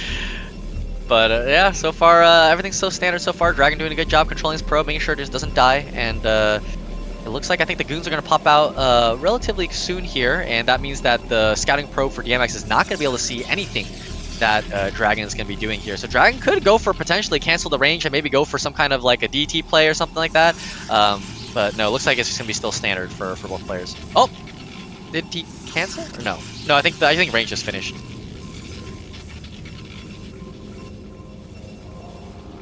I didn't see the gas because I'm not sure. It would be weird if he canceled it to get the faster Robotniks because he saw there was no Citadel back at home. Yeah, it looks like I don't think he canceled, so it just has just a faster build order right now compared to his opponent. I think he might be cancelled because Dienmax is doing the exact same build, and look how low he is in gas. Like he's missing those 150 gas for the range. Oh, I think he restarted. Oh, he did cancel the range. It could be a misclick as well. So. Yeah, I didn't see DragOn's facial reaction, but that'd be incredible if he accidentally canceled his range there. But maybe he could be going for... I don't think it'd be a DT drop of some sort. It's just really weird why he canceled it just to give his robotics facility maybe just like 2 seconds earlier. It just, to me, it doesn't really make sense why he would do that. No, I don't know, because the Robotniks of Dienmax is just as fast, and he will then have the range much faster. Should be done pretty soon, I think. Did he cancel it too? It looks like I think both players like did something weird because both their ranges are still spinning right now. Yeah, it should be done pretty soon, I think. Yeah, interesting for both players, but we do see the observatory here from Dienmax. He's just going to go ahead and play standard with the observatory and just play safe with the observers. Meanwhile, on the other side of the map for DragOn, we don't see a second gateway, just one gate compared to Dienmax. Again, Dienmax going with the 2-gate strategy and observatory for both. Though it could be a crawling Reaver strat here from DragOn with the 1-gate Reaver or 1-gate observer into Reaver and get the early Nexus up. Yeah, like we thought he was going to do the last game, and right now it looks more like he's going to do that strategy than anything else. We can see that his cybernetics core is still spinning cotton candy for his Protoss army.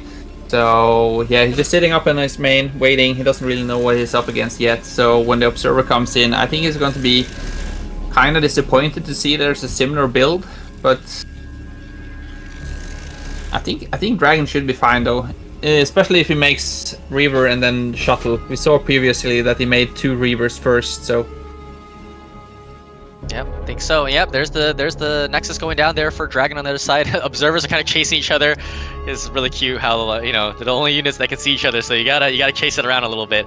But Dienmax is he's gotta put some pressure on here because otherwise DragOn's just gonna take off in the macro game and he's gonna be able to get a lot of pressure and damage done against him. Whereas Dienmax right now he's got to go for that fast Reaver. He's got to push. He's got to do some damage once the Reaver comes out. Yeah, I was looking at the camera to see if there was any reaction from Dienmax when he saw the Nexus, but he's being really cautious with his observer. He's not really committing to go in to scout, get the full scout as well. But Dienmax as well has the money for a Nexus, so. Yeah, looks like he is going to go ahead and plop his Nexus down. So a little bit of behind right now on the economy, but he has, of course, much more units than DragOn. I really think that he can push out here as soon as he gets that Reaver going, and he needs to get some damage done. As you can see, he's almost doubled the Dragoon count, actually. Yeah, I think DragOn's observer saw that the shuttle was already out, so I'm not sure why he's trying to hide it. But we see the double Reaver. But is the first Reaver out for DMX? I think he's still waiting. He's got that shuttle kind of tucked away up there, kind of trying to hide it maybe from an observer. Now, I think that DragOn needs to do is he's got to split those Reavers up. He definitely doesn't want to get splashed by the 2 Reavers. Nice pickoff here, actually, here from Dienmax. Going to be able to pick off one of the pylons, it looks like. DragOn's going to try to come back. But, oh, he might lose a Dragoon! Oh, the missed shots! Okay, it's a red HP Dragoon. So luckily he doesn't lose it, but he's going to end up losing the pylon ultimately. And there's the first Reaver now from Dienmax. I think that DragOn's going to have a shuttle just in time for this push, which is going to be so important for him. The observer of DMX is in a great position though. He sees everything that's down on the natural, so he sees where the Reavers are, he sees where the Dragoons are, so he might be able to drop behind the minerals and get some probes and get away again. Yeah, it looks like the shuttle is actually over in that kind of unpathable terrain spot right now, and it is exactly as you said. He sees where the Dragoon positioning is, but now DragOn looks like he's got that observer seeing the shuttle. He's getting pulled probes. Nice reaction time there. Really well done, actually, from DragOn. So he's not going to lose any mining time, or he's going to lose a little bit of mining time, but again, because he went for the 1-gate Nexus instead of a 2-gate Nexus, it's not going to matter in the long term of the game. He's going to have such an economic advantage. Oh, observer coming in right at the right moment to see and avoid damage there. DragOn also putting some pylons down there behind his mineral line to kind of stop the Reaver from getting dropped back there. And now we see the shuttle with his own Reaver kind of moving across the map to try to get some economic damage as well. But Dienmax has seen it with his own observer, so he should be ready in time with some Dragoons to push it away. Yeah, but see, actually, maybe he's lost track of it. He only picked up one though, and staying back home with, great reaction there from Dienmax. Is DMX going to go in right now? Yeah, he's got 2 Reavers. He's saying, okay, well, you don't have your shuttle, you don't have your Reaver, and DragOn is taking a lot of damage here onto these units. Lost 2 Zealots and a Dragoon, and look how many Dragoons that DMX has compared to DragOn right now. The shuttle's coming in, Speed Shuttles is done right now. The Scarabs are raining down on both sides, and DMX is going to pull back. It's 3 Reavers right there, but he did get quite a few good shuttle Reaver shots onto DragOn's Dragoons. Yeah, shuttle come back just in the nick of time. Still some awkward mining here from DMX. He hasn't resent his probes back to the mineral line. And we can see DragOn really taking advantage of the early Nexus here. DMX still trying to come in with this Reaver to get some economic damage. He needs to somehow equalize the position in some way. Otherwise, DragOn is going to be able to get up and running with mass gateways soon, because I expect him to start adding on quite a few more gateways. There's the first 2 pair right there. I do expect him probably to go up to 6 gateways at some point later on in this game. Right now, both players are really trying to get some damage done. Oh, is the shuttle going to go down right now? Observer kind of taking some shots. Ooh, nice big Scarab damage there. Picks up one of the Reavers. Can he get the Reaver though? Oh! He's got 1 Reaver left, but the shuttle is super badly damaged. The other Reaver does end up going down. Shuttle goes down! The shuttle Reaver goes down. DMX with some poor control there, and DragOn is going to feel really confident right now with 3 Reavers and a shuttle still remaining. DMX has a lot of goons back at home. Didn't really reinforce his pseudo-contain there, so DragOn just had enough units to kind of push through and bully his way out. And yeah, there's the next 2 gateways, I believe. 5 and 6 coming out from DragOn. Might be adding a 7th. No, just a pylon there. But he's going to have quite a big macro lead, and he's actually got a probe out probably just for pylons now. But again, he might make a mistake and maybe take a way too early of a 3rd. That Reaver's also out, kind of isolated though for DragOn. He's got to be careful. Yeah, he's going to drop on the natural for DMX. He has a Reaver back home. DMX needs to be careful. Gets a few probes, but DragOn just have the numbers, and the previous fight, DragOn held that without using his shuttle as well, so he still has 2 healthy Reavers, 1 from DMX. We can see DragOn is almost double in supply right now. He's really capitalizing on that early natural. Yep, DragOn got that probe ready at the third base again, but you know, I think maybe he might learn from last game. Oh, the shuttle's moving forward a little bit. Okay, pulled it back at the exact right time, but the Reaver down for Dienmax first means that there's a lot of Scarabs going down onto DragOn's Dragoons beforehand. So DragOn's got to be a little bit careful, especially because I think he's got 2 Reavers over into that shuttle. Dienmax now trying to counterattack here. The shuttles are going to beat each other in the air. I would imagine there's like a Corsair scout to pick off these shuttles right now, kind of moving around in open ground. But now the Dragoons are in position here for DragOn, and both Dienmax and DragOn kind of posturing around each other with these shuttles. It's just, you know, this is such a wild matchup. It's not fun to play, honestly. It's very stressful to play if you're the Protoss player, but it's really fun to watch as a caster or a spectator. Yeah, also with DragOn, he put down the plus 25 extra damage for the Reavers. We saw that he did that the last game as well on Pantheon. So it's going to do some massive damage because see, DragOn, I think DragOn is kind of thinking about that last game. He's being really cautious this game. He's not taking a third yet, and just have a massive army. And I think as soon as he like DMX might have found a position here. The can is trying to go up here. Only one, and the Scarab is going to get 2 probe kills. Not really that big of a deal so far. But yeah, as you said, you know, he's playing a little much more cautiously. Third base, okay, third base just went down, but it's much later this game. Last time he like got a little bit of advantage and immediately threw down the third base. Yeah, you can see the number of Dragoons he has. It's so many, and DMX only has 1 Reaver. Well, he has 2 Reavers right now, but DragOn has 2. He needs to get them into the fight, but it seems like the Dragoons are just enough to make the difference. 1 Reaver goes down from DMX. Yeah, I think this is going to be the beginning of the end for DMX here. Losing the last Reaver, DragOn's feeling confident. DMX is going to try to micro his heart out and try to hold this position. Oh, hand came off the keyboard a little bit, almost like a what the hell is going on kind of motion right there. Both the Reavers now dropped out here for DragOn, and it's just too much. The reinforcing Dragoons are quite good. DragOn, nice hot pick up there, is going to be able to pick up the last remaining Dragoons, but he's got a massive Congo line of Dragoons coming to reinforce. He's just got to keep that Reaver alive, and he's seeing so much damage done right now with this 1 Reaver, especially with that upgrade. Yeah, 12 kills on that Reavers, and I don't think that's many probes. Some probes, but mostly that. I think that's Dragoons. Yeah, and Reaver's trying to crawl up the ramp. Doing a pretty good job here is DMX, but the Scarab, didn't get the last Scarab off, and even a reinforcing Reaver to kill off all the probes. DragOn's feeling confident. DMX is little deep breath, and yep, fingers come off the keyboard. GG, well played from DMX. And a sigh of relief there from DragOn as well. I think he was pleased with his own gaming there, and he should be. But he looked kind of stressed, so I think he was relieved to make it through. Especially after that last game. Yeah, PvP can be a very stressful matchup trying to control the Reaver. You know, you make one mistake, one slip up with the mouse, one misclick, and suddenly you lose both the Reavers and the shuttle, and you know your opponent's just bearing down on you. But really well played by DragOn that game. Good micro-ring from him. DMX trying to hold off as best he can. Made it a really competitive series, a really entertaining series as well. And that game especially was the observers running at each other, the shuttles running at each other over that little unpathable terrain in that air-only area, and it was a really good game so far. And DragOn gonna try to get his revenge against Sterling. Yeah, definitely. I hope we see DMX more in the future in the next BSL. But that's it for him for now. We can see Sterling versus DragOn in the loser advantage match. DragOn has the answer to take down Sterling now, and we finally get to see NDO like you've been screaming for. I've been asking for, man. Asking for it for a couple of hours, so finally we get to see it. So, and I like that map for the TVP. A lot of things can happen. Like there's a lot of different builds you can do. You can jump on Vulture, you can jump DTs, you can go Reavers, Carriers. Yeah. Yep.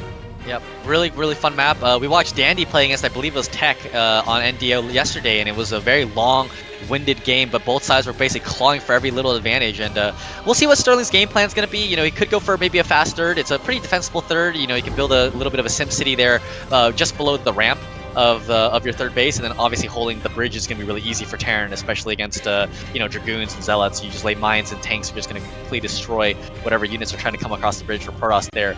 But we're going to have to see if DragOn's going to be able to respond in kind and maybe be able to react properly this time. He did kind of change up his game plan, as you saw in the last game, not getting the third super early, making sure that he's really got a solid and comfortable advantage before he takes the third base, and maybe he's going to be able to adapt to Sterling's game plan this time around, especially after seeing his build orders from the first game. Yeah, I hope we see a gas steal here from DragOn to see how Sterling reacts from it. But we've seen that he's doing 11, so if you want to gas steal Sterling, you kind of have to send out yours maybe even faster than your pylon scout. Yeah, I think it's gotta be like a forward pylon into a pylon scout and get the gas. And I think that we saw that Tech went for the gas steal into a 14 Nexus follow up, no gateways, and then had to build it basically forage fast expanded. And I think Dandy tried to counterattack him. It didn't really work that well. And yeah, unfortunately well, actually fortunately for Dandy, he ended up winning the game. But it was an interesting matchup there between the two. All right, looks like the players are ready. We're gonna be jumping into game number 1.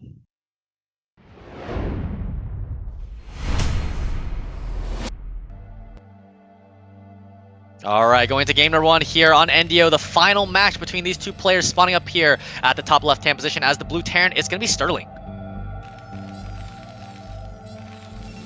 And in the bottom right, we see DragOn playing as the red Pralas.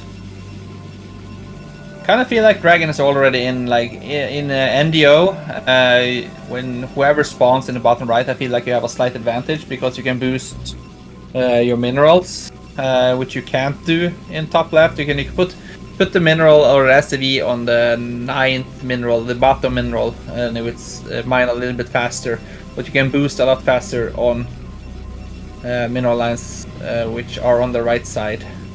Yep, looks like a pretty forward pylon here for DragOn. Not quite at the natural, but yeah, it's gonna be a pylon scout, gonna be a gas steal. Looks like from DragOn. And actually, as you said about the mineral boosting, DragOn hasn't really been mineral boosting at all. You can see he's avoiding kind of that top patch. Maybe he just doesn't like to do it, doesn't really care for it in the beginning of the game. But yeah, first probe is out already, and Sterling with a really fast scout of his own, it looks like. Maybe he's going to try to block the ramp to stop the probe. Oh, it's possibly a timing. He's thinking that the probe is going to come up here and maybe try to get around the ramp and go to the back of the base to try to map out a proxy. And Sterling's really being really careful, especially on a 2-player map like this. Yeah, I was thinking that he was going to look for proxy gate, which is quite normal. Like you put the pylon and the gate there, but yeah, I'm not sure why he set it down there. So maybe he anticipated there's going to be a gas steal, so it's going to be a double barracks. So when DragOn doesn't see that there's SCV on the move, there might be a second barracks here, and I think that's what we're seeing. Yeah, he could lift up a barracks into the. You could put one in the back there and then lift it off. But it looks like the SCV is just scouting around right now. I think maybe he's thinking there's a proxy. Okay, he's got 150 minerals. Is he gonna put down that second barracks? It's kind of interesting to see. Oh, the SCV is getting really low. 8 HP, 1 HP. Oh, nice, good repair there. And that probe is getting quite low of its own. And yeah, it's gonna be a second barracks, as you said. Yeah, I think he anticipated it. At first, I thought he was looking for a proxy or something, but he timed it very well, and he hit it just before the probe came into his base.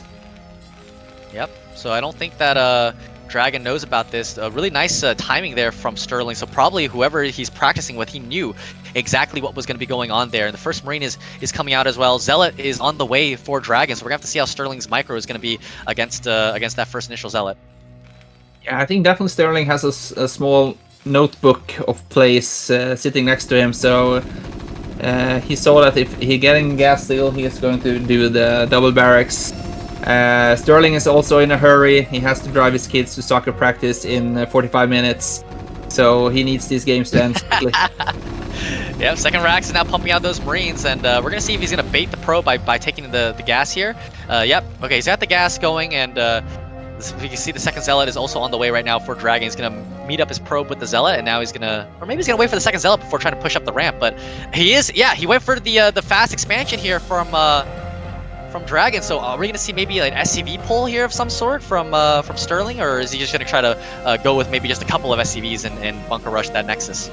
Well, he canceled the gas after the probe left, so I think you have to bring a couple of boys to this fight. The SCV went into scout, so I think DragOn might suspect that something should be on. Where did that SCV come from?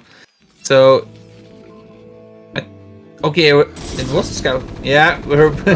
Oh, he's pulling the boys, pulling the SCVs, and yeah, DragOn's gotta know something's up. He might throw down a forge and try to get cannons down or something like that. Maybe he just cancels the Nexus and plays inside the base. The one Marine's out. He's like, where the hell did this one Marine come from? The SCVs are being pulled to try to stop the Zealots right now, and but the Marines unfortunately taking a lot of damage, killed off quite a few. Oh, good surround by the SCV. He's going to trap the Zealot right now. Meanwhile, Sterling back at home. He's already got 4 Marines coming down here. Dragon's probably realizing like something is wrong here. There's something really, really wrong with what Sterling's been doing right now. Cancels the Nexus. He's got to throw down a shield battery and maybe add a couple more gateways back here. But he's pulling the boys. He's pulling the boys. He's going to try to get up the ramp here. He's got an SCV to mineral walk his own boys up the ramp, I think. Yeah, I was going to say he needs that SCV in the main so he can mineral walk, but I don't think he can do that anymore. And DragOn is pulling the boys, but it's just one Zealot. One Zealot goes down. He's not able to hold it off at the ramp with the shield battery. The probes are getting on top of the Marines a little bit, but not enough good of a micro for DragOn. DragOn with the shake of his head again, trying to pump out as many Zealots, but there's so many Marines, the 2 racks, and pulled pretty much all of the boys. The Dragoon is out. Will we see the bunkers going down? Yeah, I think Sterling just have just enough Marines, SCVs back at home to be able to support 2 racks, and yeah, he can't even capitalize on that battlefield. So, yeah, and the bunker's going to be finished here, looks like, so Marines are going to be able to get inside that bunker, but he's going to try to stop this Dragoon in first. Yeah, he sees how low it is. He can just focus down the probes, and yeah, we can see DragOn is clearly upset. He's shaking his head. There's more SCVs in here than there are probes. Yep, all the probes are going down. Bunker's finished. Yep, and he's gonna try to take down all of the probes right now. Tries target fire, not even just ignoring all of the Dragoons. In fact, just trying to damage the economy as much as possible. I don't know if this is the right choice. Actually, probably is. The Dragoons are getting surrounded a little bit by the SCVs, but he's got a Marine into. Can put a Marine into the bunker. Also, there's a damaged pylon. That one SCV in the back, hurting that pylon, trying to maybe stop the Dragoons from being produced. But actually, it's still kind of a close game right now. A lot of Sterling's SCVs. Oh, good surround on the Dragoon. He's gonna get the Dragoon. Can he body block it? I was going to say he was getting really close to that battlefield. Oh, the body block! DragOn with his head thrown back. Like, how does he get the body block? And GG. GG coming out from DragOn. Sterling with the game win. I thought actually DragOn was pulling it back. Like, he had the Dragoons. I think his range was pretty close to finish. With that last body block with the SCVs. I was thinking like Sterling might overextend. Like, it's a good idea to take down the probes, but he lost all his Marines, and all of a sudden there was like 2 Marines and 8 SCVs versus 2 Dragoons. Yeah, I really thought that Sterling might have thrown the game there by kind of losing up all of his Marines. He needed to bunch them up into a bigger number, and then maybe start targeting down probes. But he went after the probes, and obviously with 3 gateways, you're not gonna be able to afford Dragoons off of that. But again, SCVs, man, I know pros are gonna complain about that every time, Terran pulls the boys, man. They're just like, how did these guys have 60 HP, man? It's ridiculous. Oh, we don't shoot as far as the probes do, so we need extra lives. Yeah, that's true. Looks like the second map is gonna be on Radion. Is gonna be DragOn's pick. I didn't see the ban from Sterling, but Apocalypse ban. Yeah, he doesn't like that map. He's like, nope, I am not dealing with that map. Especially after Bonyth's revert to that game. It's going to be super fun if you can see 12 Nexus now from DragOn, like being super confident in his build and put down a 12 Nexus. Yeah, we'll see. Well, this is what you have to worry about when you steal the Terran's gas. You have to be worried about the second barrack, and we saw the South just missed the barrack placement of Sterling, and I was kind of worried that he exposed his position by sending in an SCV. I didn't realize it was from his main base, so he still didn't reveal his second barrack. So yeah, absolutely. And you know what's crazy is like Sterling once again getting the upper hand in terms of like the preparation. You read DragOn like a book. He knew exactly what DragOn's gonna do. And it looks like players are getting ready here for game number 2, and we're gonna get right into it.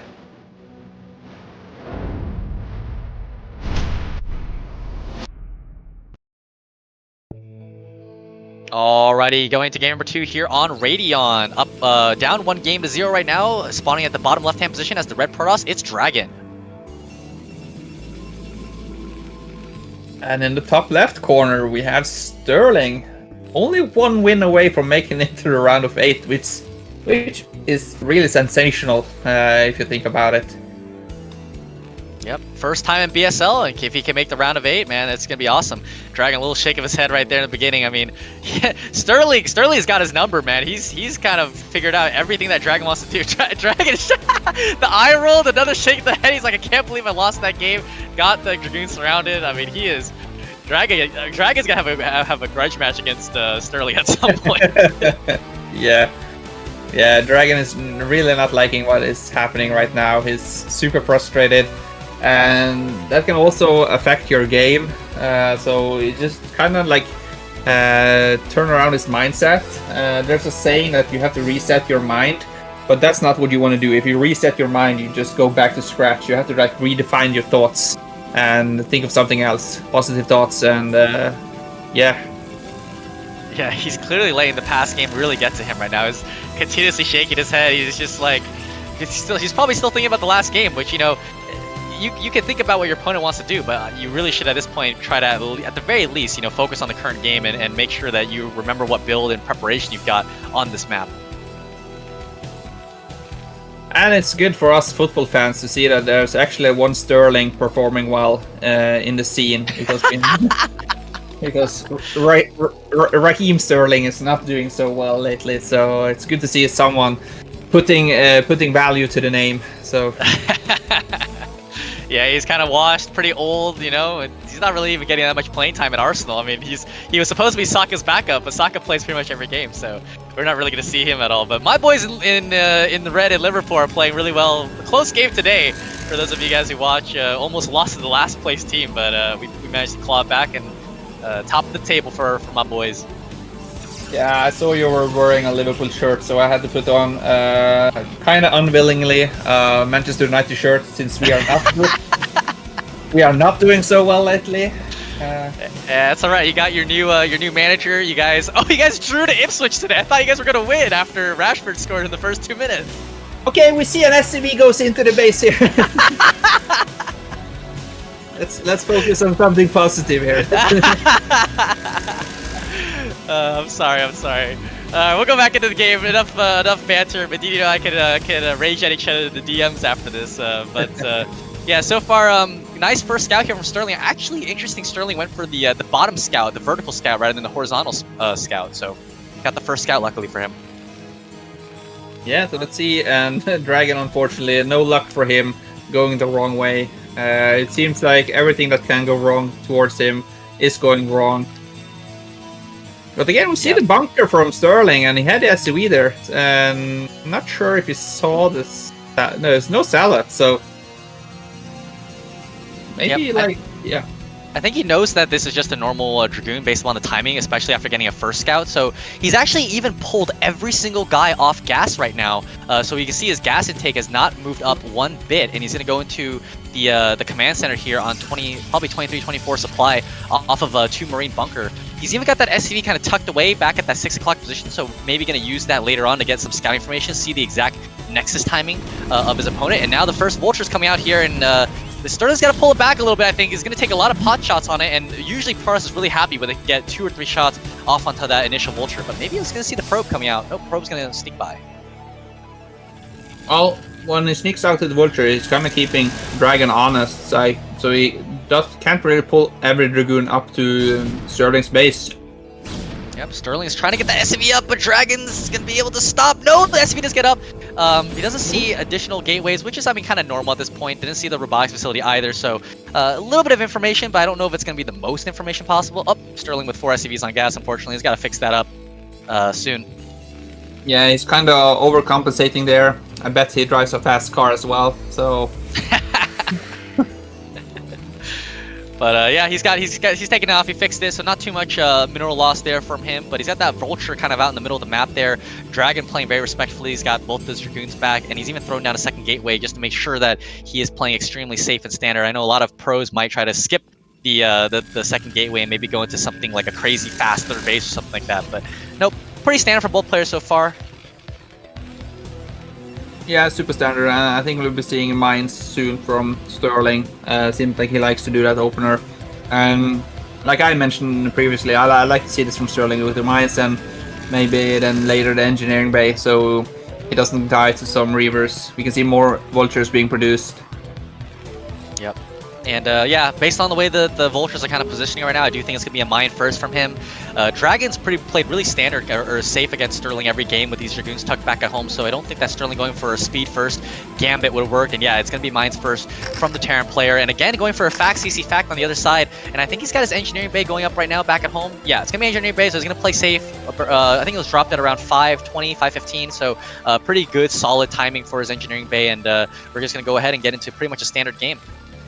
Yeah, I think it's just in time to avoid getting observers in his base. And I like the layout of Dragon's base because he's like building like a SimCity against the wall. So if he drops vultures in the top left corner of, but he sees everything, and it's going to be hard to get in for the vultures. We haven't really seen much drop plays from Sterling, especially today. I don't think he used that previously or earlier. It seems like he likes to go those 5 or 6 factories with upgrades. Yeah, this game we got the armory up as well.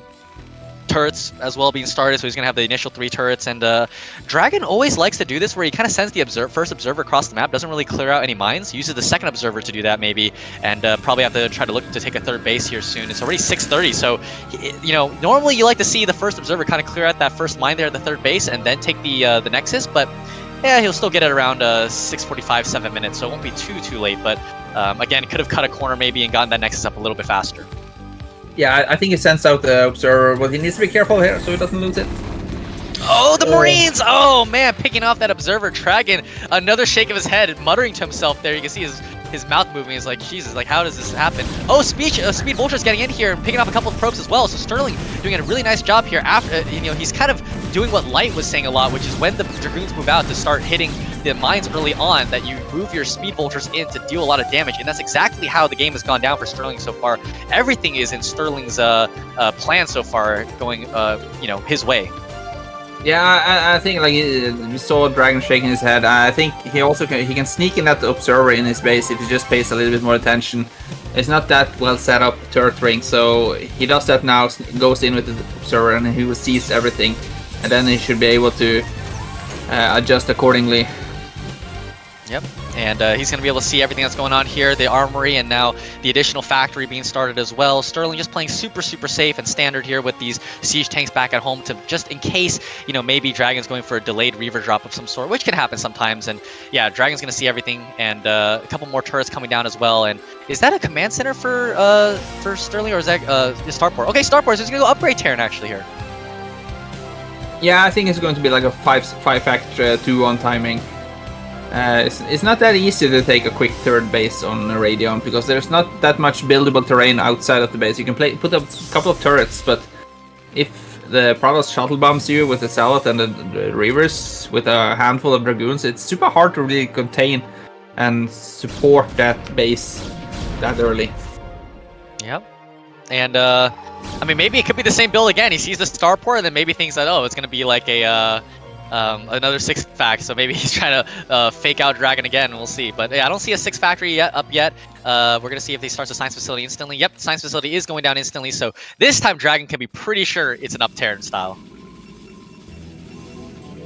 Yeah, and we see DragOn now. He kind of goes back to the style I'm used to see him playing, like the kind of slow conservative Protoss, teching up a lot with the Arbiter build. And we're going to see a Gateway Flood pretty soon, I think, when 3 bases are up and running. Yep, and yeah, Stargate Templar Archives just now finishing, so we're going to see that that Arbiter Tribunal. As you said, there it is, and DragOn getting those gateways up as well. Going to try to take down this observer here at the front of his base, and he's going to be able to get it. Nicely done. Good scan there from Sterling. And yeah, his 2-1's up and running now, started for him. We're going to see if he's going to push out, maybe just do like a big 2-base attack of some sort, because it doesn't look like he's really moving out to try to secure a 3rd base anytime soon. No, I think this is going to be a 2-1 timing. Maybe even faster. He's got to start that +1 armor there. We can pan up. Yeah, okay, there. It's got started now. His +2 was already spinning at the time, so just timing it out because the +2 does take a little bit longer. And scan going out does see the Templar Archives, doesn't see the Stargate, so maybe it's possible he thinks, oh, it's just going to be a big like storm drop style from my opponent. He's probably going to be adding a couple more turrets back at home to defend. I mean, turrets are fine against Arbiters too, you know, defense against the recall as well, so it's fine overall. It's interesting pylon wall there from DragOn. So it looks like he's been practicing walls with Jiraiya. He also makes some interesting walls. So normally you just need 4 pylons there to block your natural on the third base, but it seems like DragOn choose to make 6. Well, you need pylons, so it doesn't really matter, but it also makes it slightly more awkward. Like if you use just 4, you can still hit the probe. So yeah, it kind of shaped the pylons like the scar of Harry Potter. So definitely DragOn is telling us that he's a wizard. Yep. So third base for Sterling is going to come down on location actually for him at around 10:30. So, you know, still getting a third base at a reasonable time. Oh my goodness, is Sterling going to catch all these probes again? He knows the fourth base timing, I guess, because he's going to catch all of these probes. DragOn's going to shake his head again. Yeah, another sigh there from DragOn. He is so upset. He's like, how does Sterling get every little thing down? He got the 3 speed vultures in early on to kill a lot of probes at the natural, and now he's picking up probes here at the fourth base. I guess Sterling is like the mastermind. He's just controlling DragOn and just dictating the pace of this game. Yeah, and behind he's taking a 4th and a 5th base behind this DragOn, so he's playing like super confident, which he needs. And he also has the gates. Soon the Arbiter will be out, and I think by the time Sterling feels comfortable to attack, I think we should have at least 1 stasis. We also need to see some shuttles being added. You do want some carpet bombs for the siege tanks. So yep.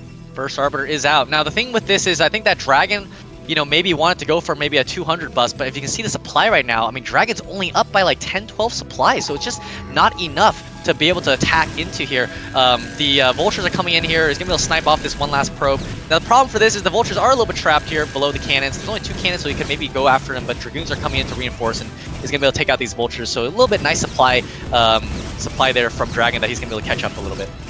Yeah, but for now it's only 6 gates, and Sterling is going up to 8 factories. So macro-wise, with the third base kicking in, Sterling is going to be way ahead. We need more gates for DragOn.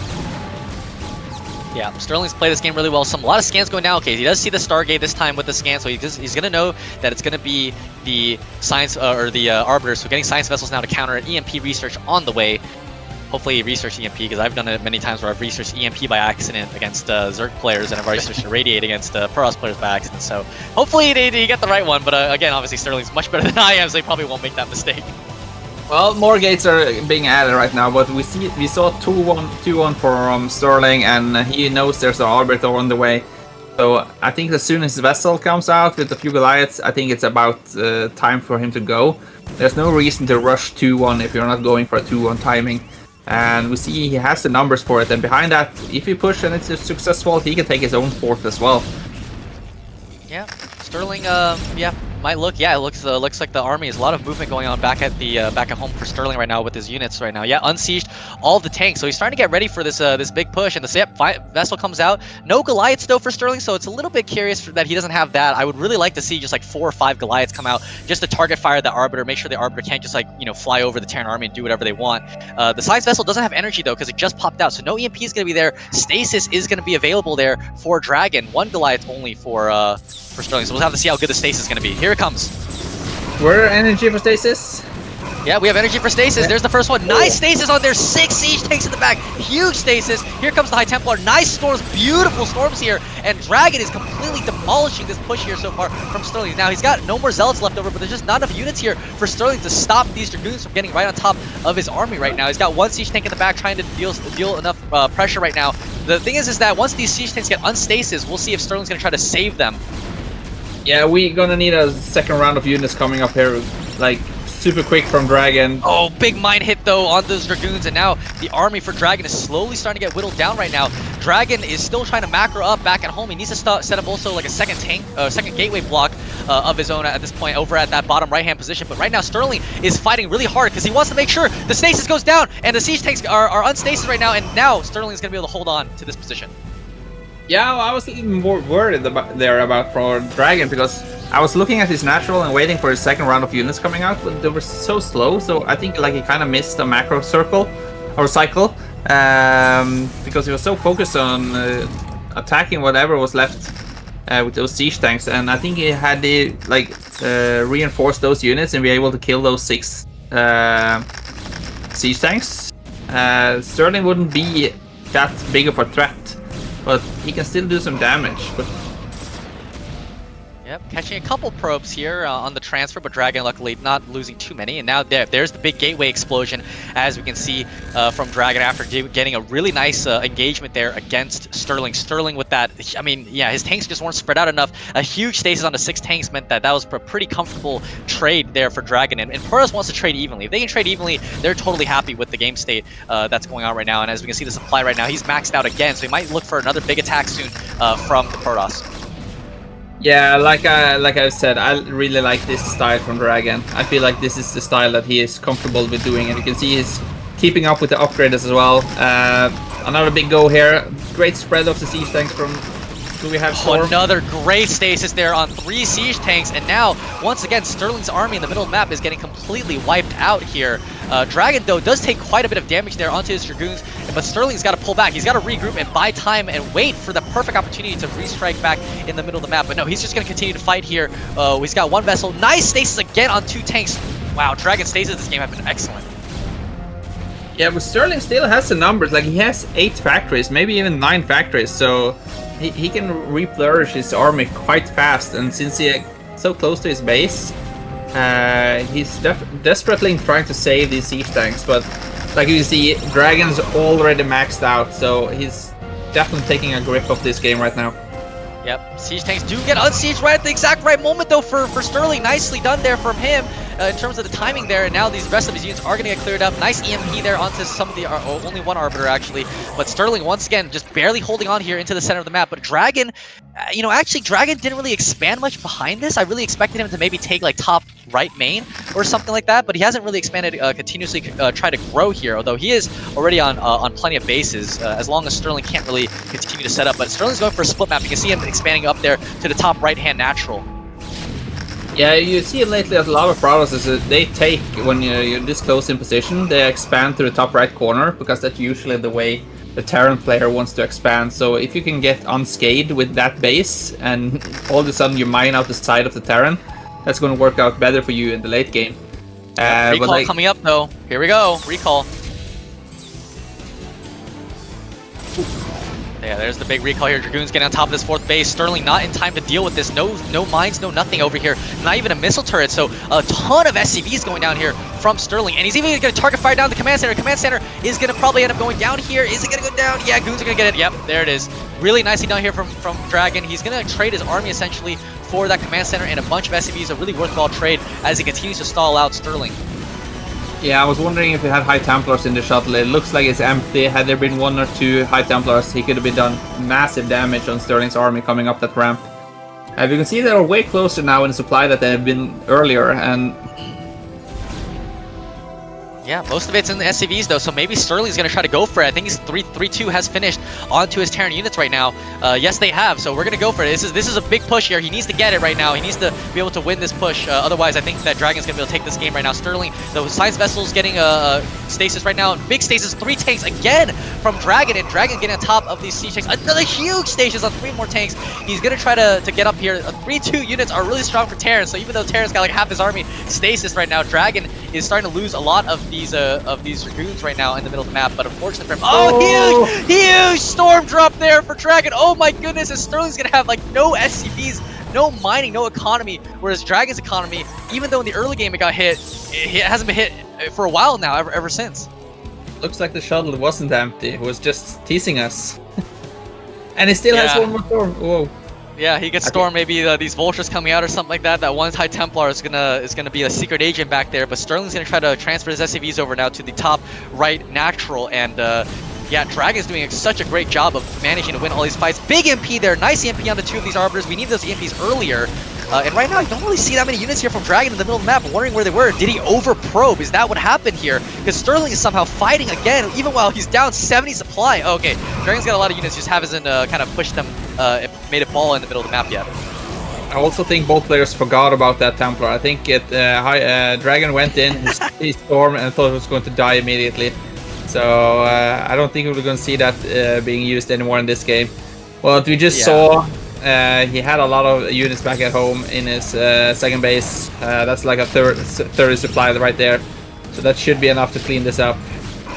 Yep, good EMP, and again, these units are going to clean up this Sterling small attack force right now, and DragOn is just staying at maxed out supply right now, whereas Sterling is now down below 100, so doubled supply right now for Protoss. Yep, GG from Sterling, really well done from DragOn there in those fights in the middle of the game.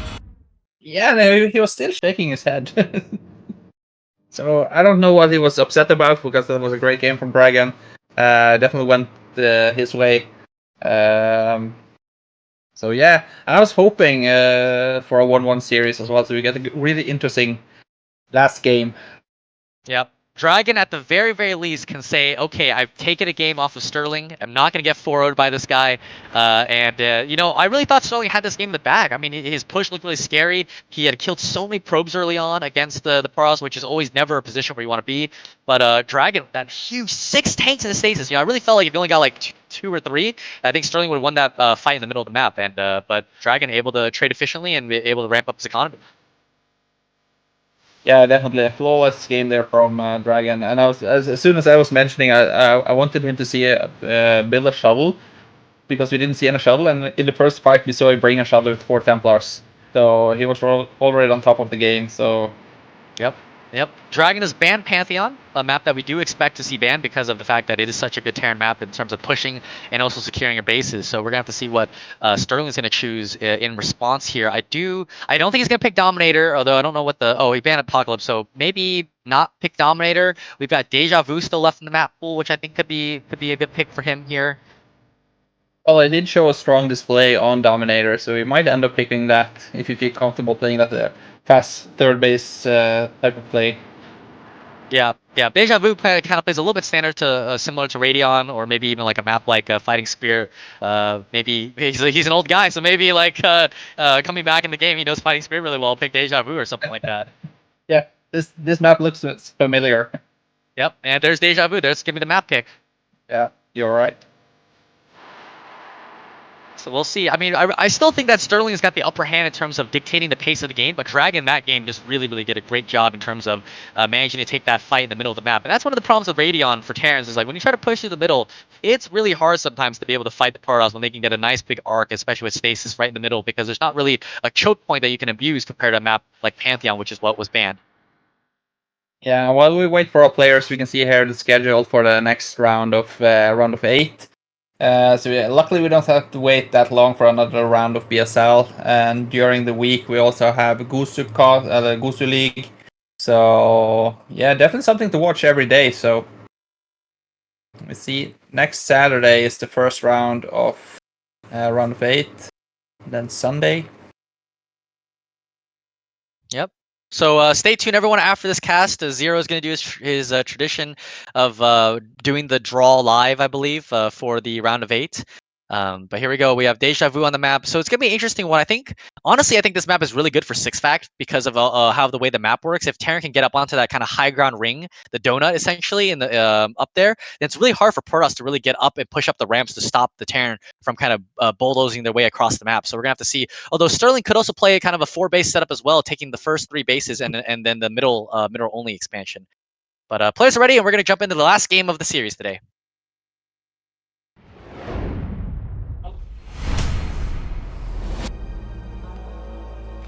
Alrighty, here, the final game of this awesome group, Group A of the BSL 19. It comes down to this, man. Sterling versus DragOn, spawning up here at the top right-hand position as the blue Terran. It's going to be Sterling.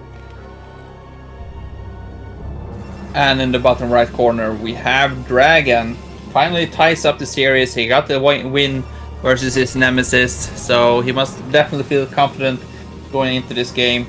So it's going to be interesting what they do if they're planning. I think they're just going to play like we've seen from them earlier today. Yep, we'll see what kind of build Sterling pulls out. He's kind of like the Terran version of Shine, with his bag of builds basically to kind of combat these Protoss players, which, you know, as a Terran player, you do need that. You need a lot of different tricky strategies.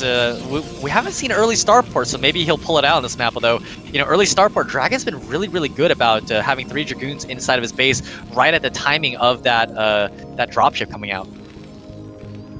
Yeah, and we haven't seen much drop play from, not in the late game either. It's just been constantly just maxing out from 6, 7, 8 factories. And I can see that Sterling is slightly more stressed for this game. He's chewing a lot faster than he's been doing in the previous game, so he's definitely worried. DragOn is talking to someone, maybe his inner self. Maybe he has a live audience, family in the background cheering for him. We don't know. Yep, could be. There's the faces of those two players. DragOn grimacing a little bit. He's like, you know, muttering to himself as always. He's just the guy who likes to talk to himself. Where Sterling's kind of, like I said, kind of got that same face going for this entire game. But interestingly enough, so DragOn actually went for a 9-gate this game. Didn't have the 10th probe made when the gateway went down, and but he's still going for 11 gas. So kind of interesting. He's made the gateway just a little bit earlier, but we'll see if that actually turns out to be like a zealot first or something. And also, I think the reason why we're just seeing Sterling is that because he just came back. Because, you know, in the multiverse, Dr. Octopus, he actually died. But he recently came back in a new Spider-Man movie, so we can see he's picked up StarCraft again after being a mad scientist. He's got that beard going right now for it. Even though in his picture for BSL, he's, you know, looking clean shaven, looking like a very, very young man. In this game, he looks like a grizzly veteran with his facial hair going on. Well, when the picture was taken, he was in around 24, but now, like you say, now he's a seasoned veteran. So. Yeah, he's been through the trials and tribulations, and you know, his beard is only going to get more powerful as the series continues. So first scout from both players, actually, luckily for both of them, going the right direction, and Sterling's going to see what his opponent's got up, and the probe also going up there, but there is a Marine out for Sterling already, so he's going to be able to push away that probe as long as he gets it into the right position here. Yeah, I think so. Like, you see Sterling, he's been quite active with his Marines, and yet again we see, even though he sees everything going down in DragOn's main, he put down a bunker super early. And if you just add like maybe 3 or 4 Marines, you don't really need the bunker. But the 4 Marines is the same cost as 2 and 1 bunker. But I don't understand this super fast bunker though. Yeah, I think that's just his style. He likes to play it. You know, he doesn't want to like do anything tricky here. Probe looks like it's actually going to be able to get out of the base unless there's a Marine in the bunker. No Marine in the bunker, so the probe's going to live here, and it's going to live to fight another day and tell the tale of his adventures to his probe friends. Yeah. Do you know what that guy saw? He's going to tell his friend.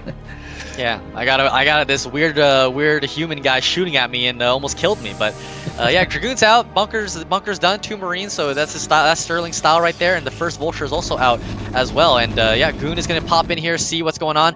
The CC has not gone down, so it's possible DragOn might have to poke in again with this Dragoon to see exactly what's going on. But the Vulture's gonna try to sneak in. Dragoon does go forward again. Not sure if he saw it, took a little bit of hull damage, but not enough where, you know, Sterling might try to switch up his build to have a more aggressive style.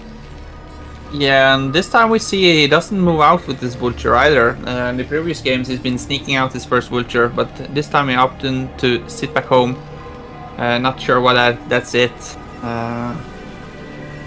Yeah, but DragOn always does the same thing where he plays very respectfully and moves the Dragoon back even if he doesn't see the Vulture come out. But the Vulture is out now. SCV is even moving around the map. DragOn's doing a really good job of kind of clearing out the area, and the Dragoon I think is going to see the SCV down here. Yep, at the 6 o'clock position, and SCV is going to have to turn tail and run away. We'll see if maybe it could bait. Yeah, it pulls the Dragoons out of position maybe, and maybe the Vulture's going to be able to get in and get some scouting information. But I think it looks like the SCV is going to get taken out by these Dragoons, and they're going to be still in a good position there to hold on. And yeah, Vulture's going to try to go down to the 6 o'clock position and maybe pick off of a probe if it comes over there for a fast third. Yeah, so DragOn was positioning his Dragoons as well, because I think the third was close to spawn. So even if there had been a Vulture run by, I think it would be in the clear. Yeah, and once again, CC Fact from Sterling has not ever once gone for a solo factory into a armory build so far. And like I said again with DragOn, with his SimCity, always kind of prepared for the starport play with the dropship. So he's always been really solid with the SimCity defense here, and never allowing his opponent to ever kind of go into dropships. Third gateway actually started here for DragOn, so being really, really safe here. Thinks that Sterling might go for some kind of early aggressive push rather than going for a 2-gate into Observer into the third base. So just wants to make sure he gets that additional gateway up and additional Dragoon production up. Yeah, and this is like the safest opener you can have. You can see Sterling doing what Sterling does best. He's putting in the minefield, keeping DragOn honest, sees everything. Let's see if he can be able to pick up this probe. Yeah, I think he saw it. Yep, probe is seen. Mine's already down, so the probe won't be able to get that Nexus down in time. Might just build a pylon or something like that, but the Dragoons are still waiting for the observer. The probe is trying to get there. Again, 6 minutes would have been a really greedy timing, but he's going to be able to pick off that probe there. DragOn is shaking his head. I mean, man, you don't have a... You've got to expect the mine's going to be there, and you don't have an observer there, so of course you're going to lose that probe. But he's grimacing. He's got to be like, man, everything's got to go my way. But Goons without an observer, they got to be a little careful here. If they push out too far, maybe take some mine hits. Yeah, if DragOn were to win BSL, he's going to spend all his money on chiropractors and physiotherapy hours to support that neck shaking. It doesn't look very well for him. He needs to be careful. Men in our age should not be shaking their head that much. Oh, he almost lost that observer again, like last time where the Marines kind of finished off the observer once they got into detection range. But this time the observer is at 3 HP, and he's going to be able to find a little hole here. Yep, he's going to be able to sneak right by and be able to get this observer into the base and see exactly what our Terran player is doing. Yeah, nearly identical like the previous game, but this time he managed to save his observer, which shows where different things can happen during the game. Like this time it goes Dragon's way. Took another shot. Luckily had enough shield to survive, but man, that was close. It's a lot of units here, but they are very close in supply as well. We can see Dragon's floating quite a lot of minerals. He hasn't been taking his natural yet, or his third. He's really scared for those vultures from Sterling, and he's doing a great job delaying that third. Yeah, it's really really weird that, you know, he's not gotten that third base. He had cleared off all the mines and everything and just didn't send the probe over. Sterling's gonna try to get these vultures in here. Oh, they don't see the probe, man. That would have been so good if he could kill the probe once again. But the Nexus has gone down finally for DragOn, so he can breathe a sigh of relief that he can actually get that third base going. And you know, I'm wondering really what DragOn's play is. He's shaking his head a little bit. Maybe his build order didn't go exactly the way that he wanted. Meanwhile, Sterling back home has gotten the starport out, so it's looking like he's gonna go for up Terran once again, kind of similar to the game on Radion. We'll see if he's gonna be able to pick off a lot of the probes like that and get an advantage again, like in game 2. Yeah, but the armory wasn't spinning, and we can see 6 factories being added behind this. So it might be like a big push, like we saw in Dominatrix, where he went 6 fact for the push. But also he did which map did he do Pantheon. that? Pantheon, yeah, fake starport, yeah. And we'll have to see, you know. It again, close position on Deja Vu, especially if you can push up onto the high ground. It's really, really hard for a Protoss to kind of stop you from pushing on up there. But, you know, DragOn has all the information. The problem for him is obviously that he doesn't have that third base up yet, so he hasn't saturated. He is going to go into that big gateway explosion, as we've seen, but he probably is going to need to get a couple shuttles out for the Zealot bombs, as you've been saying constantly over the past couple of games, where he's going to need something to deal with this push. And Sterling always skips out on Goliath, so, you know, it might work out for him where he does manage to get some nice bombs going. Yeah, and like you say, if you get on that high ground, we can put your siege tank up and also get the... I think he had that super close game in the round of 24, or maybe it was a different player. But you need to like bring some of the boys, put some turrets on the high ground, and add a lot more vultures, which you do get when you have 6 factories. It looks like his floating is building as well. Yeah, starport, quite a tanky building to be moving as well, because he doesn't really need it. He just built the starport, maybe trying to do like the similar fake where he the observer sees the starport and thinks it. But he's got to control his units really well here. The tanks are a little bit out of position. There's one single mine that could blow up on all these tanks. Okay, luckily he pulled his tanks back right now, but he's not in position. The tanks are a little bit caught out right now. I think this is really bad here for Sterling, but he's trying to move his tanks down to the low ground, and now DragOn losing all of his zealots there. And actually, this worked out really well for Sterling in the end. I really thought he got caught out there a little bit by DragOn.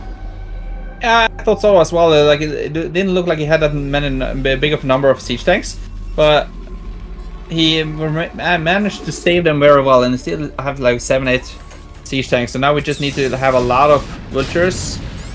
I would like to see some DTs from DragOn as well. Bait out a lot of scans from Sterling, because we saw his scan was late. We haven't heard a scan yet, but he made the academy. So with a couple of DTs. But we see he's slowly pushing forward with the turrets and the building.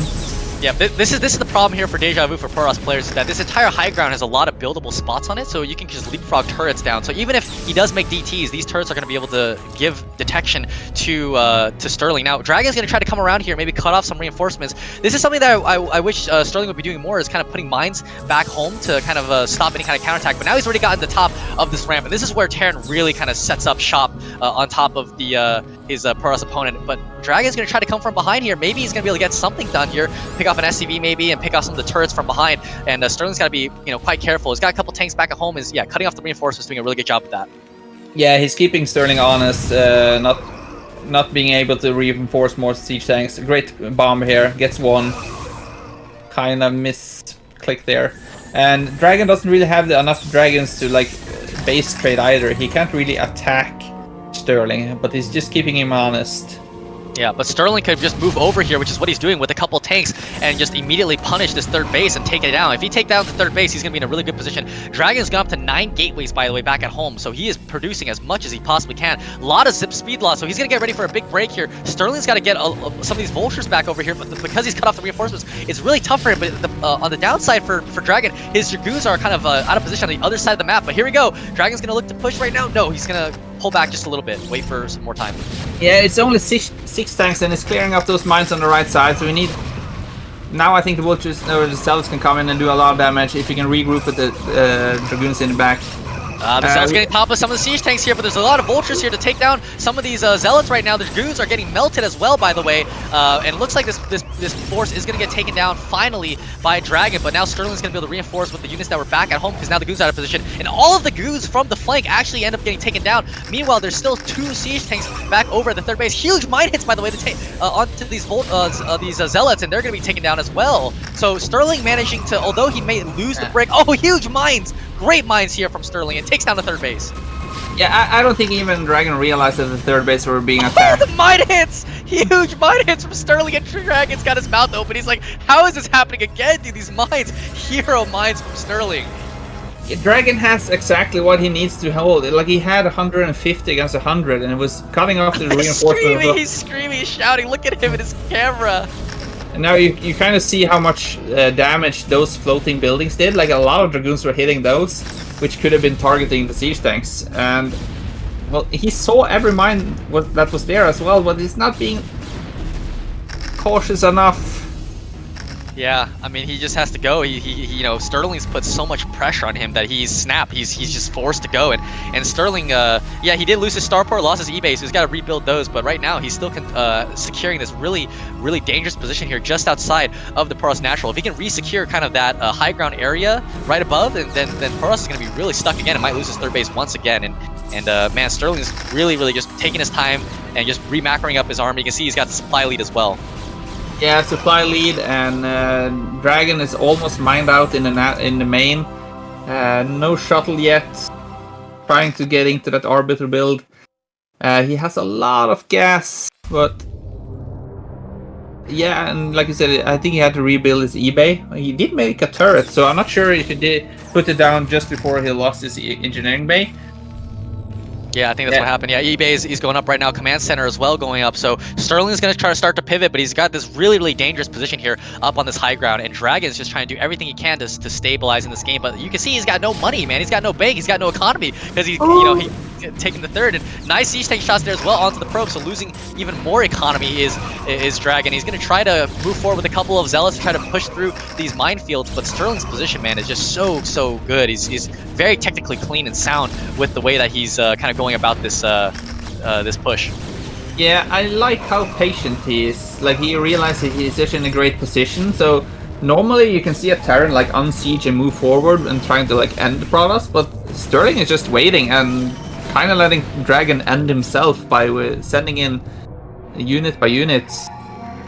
Yep, and now Sterling's even starting to push forward a little bit more with these siege tanks. Got a missile turret up there, and he's gonna be able to grab that, more forward position up on this high ground. And Dragon doesn't really have much zealots right now. He's trying to re-macro. He's got these goons, but the goons are slowly falling right now as well. Sterling back at home hasn't lifted his third base yet. He is running out of money, so he's got to lift that third command center and get it over to get some more economy of his own. But he is just really focused on getting this this push down. Here we go. Here comes the unsiege. He's gonna move forward. Yeah, there's a lot of reinforcement there from Sterling. Like I like the move from DragOn when he cut off the reinforcement earlier on, but he haven't been doing that right now. And I think this is where Sterling kind of decide I push forward to your natural where your rally point is. Yeah, he does have a DT, but there are missile turrets ready, and now he's going to try to come around the side once again, try to cut off some reinforcements here. Maybe think that there's a third base, but no, there is absolutely no third base. Dragon's like, where is this third base? And my units are now out of position, trying to maybe get some damage done that on a base that doesn't exist. So he's out of position right now. Sterling can continue to move forward, and now his third base is going to be moving. So maybe, you know, Dragon's thinking to himself, it's an all-in, I can maybe hold, and he won't have an economy. But now Sterling's moving his third command center over, so a little bit of deception there from Sterling as well. Yeah, but there's so many units there, and so many. The minefield is huge. We don't see an orbiter yet. We don't see a any shuttles. High Templars coming out. out. Not enough energy though. Yeah, super hard position here from DragOn, and Sterling really tightening in that chokehold. Yeah, Dragon's doing a pretty good job here, clearing out some of the mines for the surround with these Dragoons, but there's so many mines and so many turrets that, you know, he's not really going to be able to get these observers into position to see all the mines, so he's going to have to go at some point right now. We can see right now his Dragoons, here you go, here he is, it's going to be the big fight, the last hurrah here for DragOn. Can he manage to hold on? But no, Sterling's position is so good. Oh, the goose blow up at the back, and DragOn, I think, knows.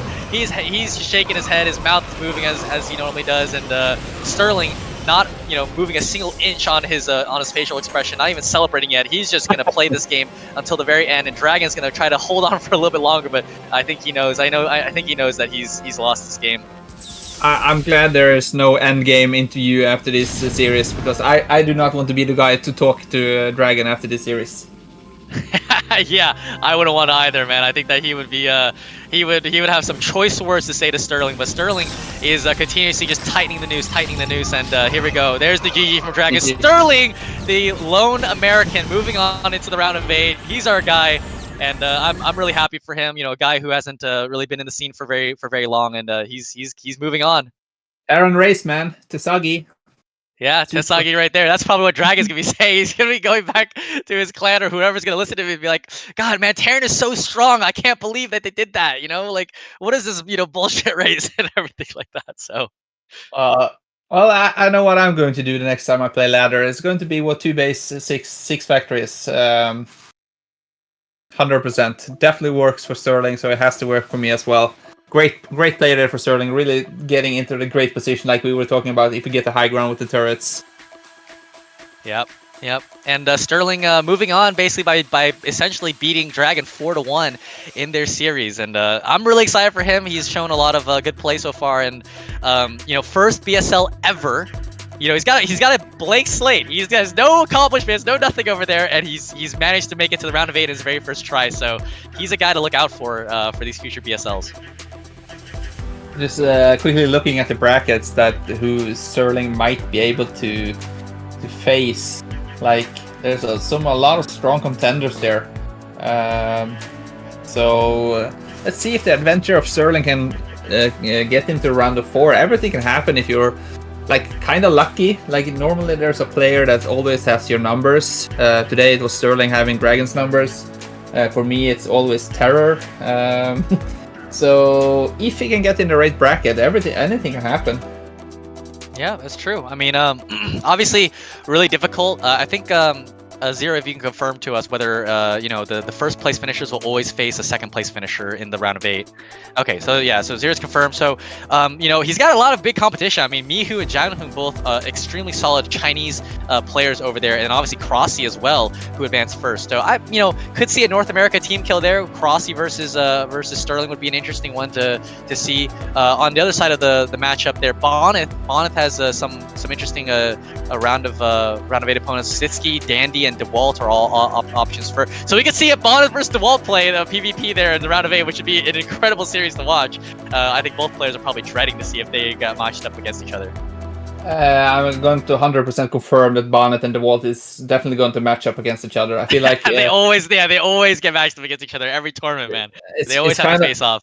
Yeah, for us foreigners, it's kind of like we want to see that final, but usually we see them in a round of 16, round of 18, no, round of 8, sorry. And it's either going to be Bonyth versus Siki or Bonyth versus DeWalt. Siki always gets DeWalt or Bonyth. So Yeah. Yeah, it's going to be interesting what Zero sister managed to pull out of the brackets today. Yep. Yep.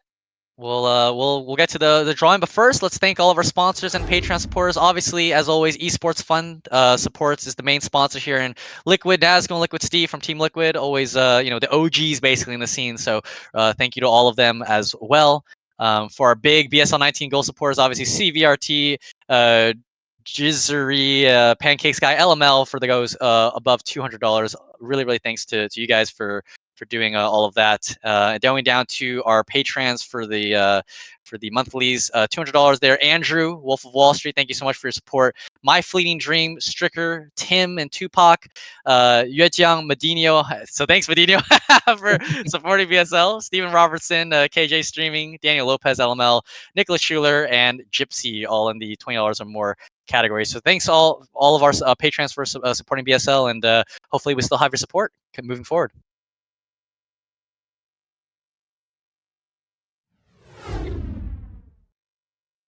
Yeah, so don't go anywhere. It's going to be an exciting bracket draw here.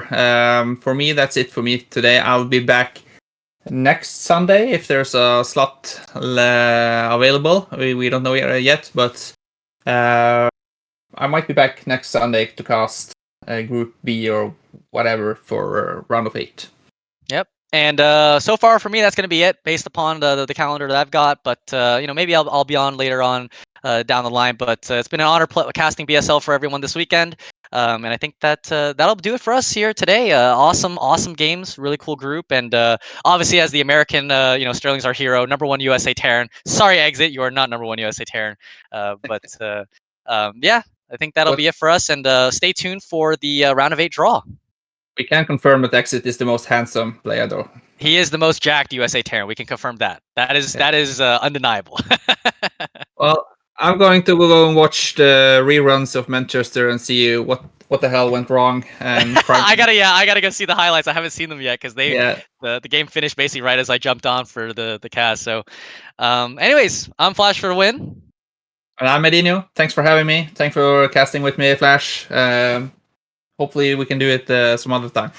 Yeah, absolutely. Thanks for watching, everybody. And again, don't go anywhere. Round of 8 draw is coming up next.